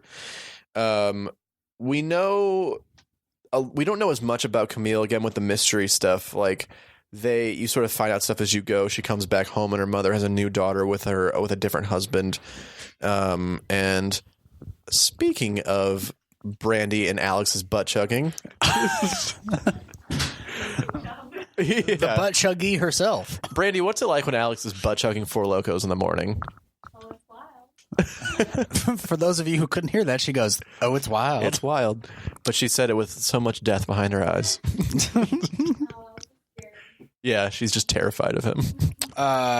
Yes. So back to Camille's character. Yeah. And well, I think so. What do you think of Sharp Objects? We can talk about it from like a film perspective because I know you haven't read the book. But it's got beautiful cinematography throughout the whole thing. Oh yeah. I think it's very well shot. It's proof that he fought for that vision and it was worth fighting for. Yeah. I think it does a great job of slowly over time revealing little bits and pieces without revealing the whole story. Yeah. Because I feel like a lot of problems with like crime thrillers like this one, you can kind of see who the killer, like you can see it coming kind of. This one you cannot. Yeah. Like this one you might get, like after you know who it is, you can like look back and see like who the killer was a little bit. Yeah. But not really. Do you want to say who the killer was? The killer was the sister, right? Yeah, it was Alma. Yeah, it was the sister. Emma or Alma. Something like that. Yeah. But yeah, it's Camille's little sister. Amagine is what it's short for. Amagine? Yeah, it's a terrible name. Yeah. Even though we know a person named that. We do. We do. So it's Camille's sister Amma, but wasn't there also a series of murders like 20 years prior that the mom committed? No, it was the sister. Her sister died. Oh, the sister that died, and then the mom killed the sister. Mom killed the sister, yeah, by dosing her too much. Yeah. So, and that's the way that you see it all unfold. Is so surprisingly, Camille is the best one off. She is the best, even one though off. She's drinking herself to death and cutting herself. The sister is only the way she is because of the mom. Yeah, everybody's only the way they are because of the mom. But the way Mom's you find out that the sister is the killer is so fucked up. I don't remember it. So the sister we're way far enough away from spoilers. So the sister has you find out that the two girls that died one of the girls that died, I forget, had their teeth pulled out. I think they all did. Yeah, and so it's two girls and two girls, I forget. But because I didn't watch like the first episode. I watched the last 4 of Sharp Objects, and I forget. But then you fucking liar! You said at the beginning of this that you watched all 8. I said almost all of it. I watched 4. I watched. That's half. It's not. I think it's 6 episodes. I think it's 8. Oh shit! I only watched half of it. You son of a bitch. Oh, my bad. Well, anyways, at the very end, she takes Emma with her after her mom's been arrested. And she takes Emma back to St. Louis with her to live. And they seem like they're having this great life. Emma seems like she's really adjusting and becoming like a normal, like teenage girl. She's living with her sister, who's obviously like in her mid-30s. So that's a kind of a mom figure, a mother figure. Yeah. But she's got this old dollhouse that Camille used to have. And the thing that you always see in the show is that the floor of the bedroom of one of the bedrooms is made from like real like ivory and like some sort of like animal tooth. Yeah. And the floor in the dollhouse is made of the teeth of one of the girls. Oh fuck. Yeah, and that's how Camille realizes. At all. Yeah, that's how Camille realizes that it was Emma. Jesus Christ, that's fucked up. Yeah, trust me. Yeah, because you don't see that coming at all. You think it's the mom the whole way. Yeah. But the mom was just a big part of it, and it was just Emma. a real weirdo. Well, the mom killed the sister, the Camille's sister. Yeah. So, yeah, it's crazy, dude. So let's move on to Gone Girl. Yes. So Gone Girl is 2012? 2012. Something like that, 2012. Yeah. And Gone Girl deals with a very interesting mystery. I think the mystery in Gone Girl is better because it's so much more just like, holy shit, this is weird. So essentially what it is Gone Girl feels like it would actually happen. Like Gone Girl definitely feels happen. Yeah, it feels way more real. If you were smart enough and you knew what you were doing and you had the resources that she had. Yeah. It feels way more grounded in reality, which is weird because it's not at all. No, it's not. Yeah. So it's Nick Dunn, I think Nick Dunn is Ben Affleck's character. And basically what you do when you start the movie is Nick leaves for a little while to go to a bar that he leaves his house in the morning to go to the bar that he co-owns with his sister. Gets home, he realizes that his wife is missing. And he calls the police, and there's a table that's been broken in the house. There's like a bunch of shit broken. Yeah, like a vase and something else. And they immediately suspect Nick a little bit because he seems so sort of he doesn't seem nearly as concerned as he should. Yeah, he's concerned. He's almost like indifferent, though. Yeah, he's kind of just like, God, I don't know where she is. Like, she's probably with her parents or something. He doesn't know. Because it's legitimately what would happen if you came in and you just saw a few things broken, but like, there's blood on the floor. There's blood that's been wiped up on the floor. You can see a blood, like there's like a stain that she clearly poured blood, wiped it up, like cleaned it up, and then left it so it looks like fucked up, on the floor. Yeah. So they test that and they find it's Amy's blood. So they start to suspect Nick. Every time something happens, Nick just takes the wrong route. Like, for example, he's having an affair. So he's having sex with a student that's in one of the college classes that he's teaching. And so he's keeping her, like he's still having sex with her while his wife is missing. Yeah. Played by Emily Ratajkowski. It feels very, first off, Ben Affleck now couldn't get Emily Ratajkowski. Yeah. Secondly, though, it feels very like the Scott Peterson thing. Yeah, a lot. If he actually didn't kill his wife, and it was like all his wife, because Nick didn't do it. Because Nick didn't do it. Yeah, but his like answers to police are always really bad. They're terrible. You find out that he and Amy, his wife, were fighting a lot. You also find out that he just doesn't seem to like know that much about like what she was doing during the day. Yeah, he like didn't know anything about her.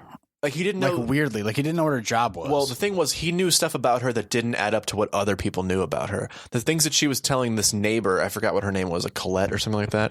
The neighbor that was pregnant. Wasn't he saying that like he was beating her all the time? And she was telling them that's what he was doing. Yeah. She told her that that's what he did, and that all this different stuff. And so then there's like a press conference to like find Amy, and he's like smiling in the press conference, like to try and seem like charming, but really, you know, people take that as like same thing with Scott Peterson. He doesn't care. I know. Yeah. And there's a girl that's like trying to like work for the like help find Amy, who's also like hitting on Nick, and he's like way too nice about it. And people are like, "This is what the fuck is wrong with you?" So then basically, I love what the story does though. Right when it builds to all this stuff of youth, Amy like ran up their credit card debt and put all of the stuff that she bought in a shed behind his sister's house. So because Nick's like, where's all this credit card debt coming from? Where's all this stuff that's happening? Yeah. And when he opens the shed and finds out that she bought all this stuff just to fuck him over, and it hard cuts to Amy driving down a street, wind in her hair, just like looking like she's loving life. And you realize, I mean, do you remember what it was? What were you going to say? Oh, I was going to say, so I was just looking at Gone Girl, the book. Yeah. It came out in 2012. Yeah. And then it says in several interviews, Flynn has said that she was inspired to write the novel by the disappearance of Lacey Peterson. Okay, that makes sense. That makes sense why it feels so much like the Scott Peterson thing. Yeah, exactly. Because it's almost like it feels so fucking close to Scott Peterson being. Oh, dude, yeah. Ben Affleck even kind of looks like him. A little bit. Yeah. And he plays the character the same way. Yeah. Bless you. Thank you. Sorry, you were just saying. So you hard cut to Amy. Yes. And you realize what happened is she staged all of it. Yeah. She's insane. Like legitimately crazy. Clinically insane. Because you go through all these old memories early on, too, of like them together. I just want to say the film is masterly crafted by David Fincher. Who is a master. As is every one of his everything films. he does. So anyway, so you're going through, and because I didn't reread the book, I read the book a long time ago, but I watched the movie again, and you're going through these old memories of Amy and Nick together, and they seem like they have this perfect relationship, and then the economy goes south, and Nick loses his job, and they start to like fall on hard times, so they move back to his family's. They moved back to his family's like hometown, like where he's from in Cape Girardeau, Missouri. Is that where it is? It's not so wind gap. Oh, Jesus no. That's Sharp Objects. They moved back to North Carthage, Missouri, which is actually a real place, but they filmed it in Cape Girardeau, and actually here in Missouri. Yeah. But. So you're still thinking like this is like a normal marriage, but then you see memories the way that Amy portrayed them of like him hitting her and stuff like that. But what she really did was stage all of it, and she just wanted to fuck him over because she was pissed off. Yeah, and she's a psychopath. You find out that she had this boyfriend when she was younger named Neil Patrick Harris. Yeah, Neil Patrick Harris's character, whose name was. I'm blanking. Desi. And he was obsessed with her. And he basically, so she flees to him eventually. What she does is like she blacks her own eye so that Desi thinks that with a hammer, so that Desi thinks that he was beating her and stuff, and he takes her in away. And so, but then she realizes that Desi's crazy. And yeah, Desi's like a weird, like obsessive stalker. So obsessed with her, yeah. And he like locks her in the house. She can't. So, but then what she does is she stages his attempt to murder her by like staging it in front of all the cameras. Yeah, like a beating and like her being like tied up and bound, and she murders him and gets covered in his blood. And she escapes and comes back to Nick. Yeah, and says that it's all kidnapping. It's all kidnapping, and that she's been looking back, like trying to get back to him this whole time, and that she's pregnant, and like that Desi. Which it's all fake. It's all fake. But when they're behind closed doors, they like kind of still love each other somewhat. Like they're still like he hates her, but then they shower together and fuck. So like they're clearly like still like kind of in love. Oh no, I think they're kind of like in this weird sick love, like this sick relationship. Yeah, These Gillian Flynn books are fucking weird. They're fucking weird, yeah. Because they stay together in the end. Like they. Oh yeah. Yeah, he stays with her. Oh fuck. Well, see, I didn't watch it in preparation for your homework. No, yeah. They stay together at the end. I forgot they stay together. That's what I mean. So they fuck and they stay together. For some reason, I thought they're kind of still into like they hate each other and love each other at the same time. For some reason, I thought that he kills her. No, like for real. No, damn. No, they stay together. And he says, "Bye, girl." He does not say. That's the sequel. He says, "I'm gone, girl." I'm gone, girl. Yeah. No, that's how Gone Girl ends. And so I think you find with Gillian Flynn is like she does in the same way that George R. R. Martin does. Like she portrays these like human characters doing fucked up things, but that have very like human and grounded possibilities. Like backstories, and it's to the point where you're like, okay, if I was in this situation, I could see myself doing this exact same thing. Mm-hmm. And all of her work. Well, I wouldn't stay with a girl that. Well, no, but like, maybe. But like, you get like if you're like a little bit crazy, and like if you perceive these slights as like way more than they are, you can maybe see. I don't know. Maybe dude. not for Rosamund She Pike's, orchestrated so. Maybe not for Rosamund Pike's character, but maybe for Ben Affleck's character. His character makes so much sense. Maybe not Neil Patrick Harris because you have to like be suspend insane. your disbelief for saying that you like are like a weird stalker. Yeah, but especially Sharp Objects, everybody feels like real. That's 100% like how you would react to all of that shit happening to you. Yep. Yeah. It's fucked up, dude. Yep. And so it's fucked up. She's great. I think she writes good stuff. She's not done anything else since 2012. I don't know what she's doing. And I'm excited to see what she does next because the last thing she did was Gone Girl. Yeah. She did Sharp Objects in like what? 06? Mid 2000s. Yeah. And then Dark Places 08. And then 4 years later she did Gone Girl. I mean, for 13 years in the business and to have 3 adaptations, she's fucking killing 13 years in the business, 3 books, 3 adaptations. Yeah. She's murdering. But the problem is she hasn't done anything else. So you kind of have to say, well, like I don't see her. She's doing a comic book with Dave Gibbons. Flynn was an avid reader. She collaborated with Dark Horse in 2015. She wrote Sharp Objects. She was an executive producer on that. She wrote the screenplay for Gone Girl. She also wrote Widows. 2018. Oh, it's that heist Steve McQueen movie with like Viola Davis, Michelle Rodriguez. You know, it's all the women, like the wives. Yeah. So she's doing some stuff. She's doing some stuff, but interesting. She might be coming out with a. She has the showrunner for something though. For what? That's a web TV show. Yeah, and it's based on a British original, Utopia. Yeah, screenwriter and showrunner. So we'll see what happens with her. Yeah, but yeah. Okay. Thanks for listening to this little extra bit tacked on the end of a full episode. Yeah. We'll see you guys next week. Yep. See ya. Bye.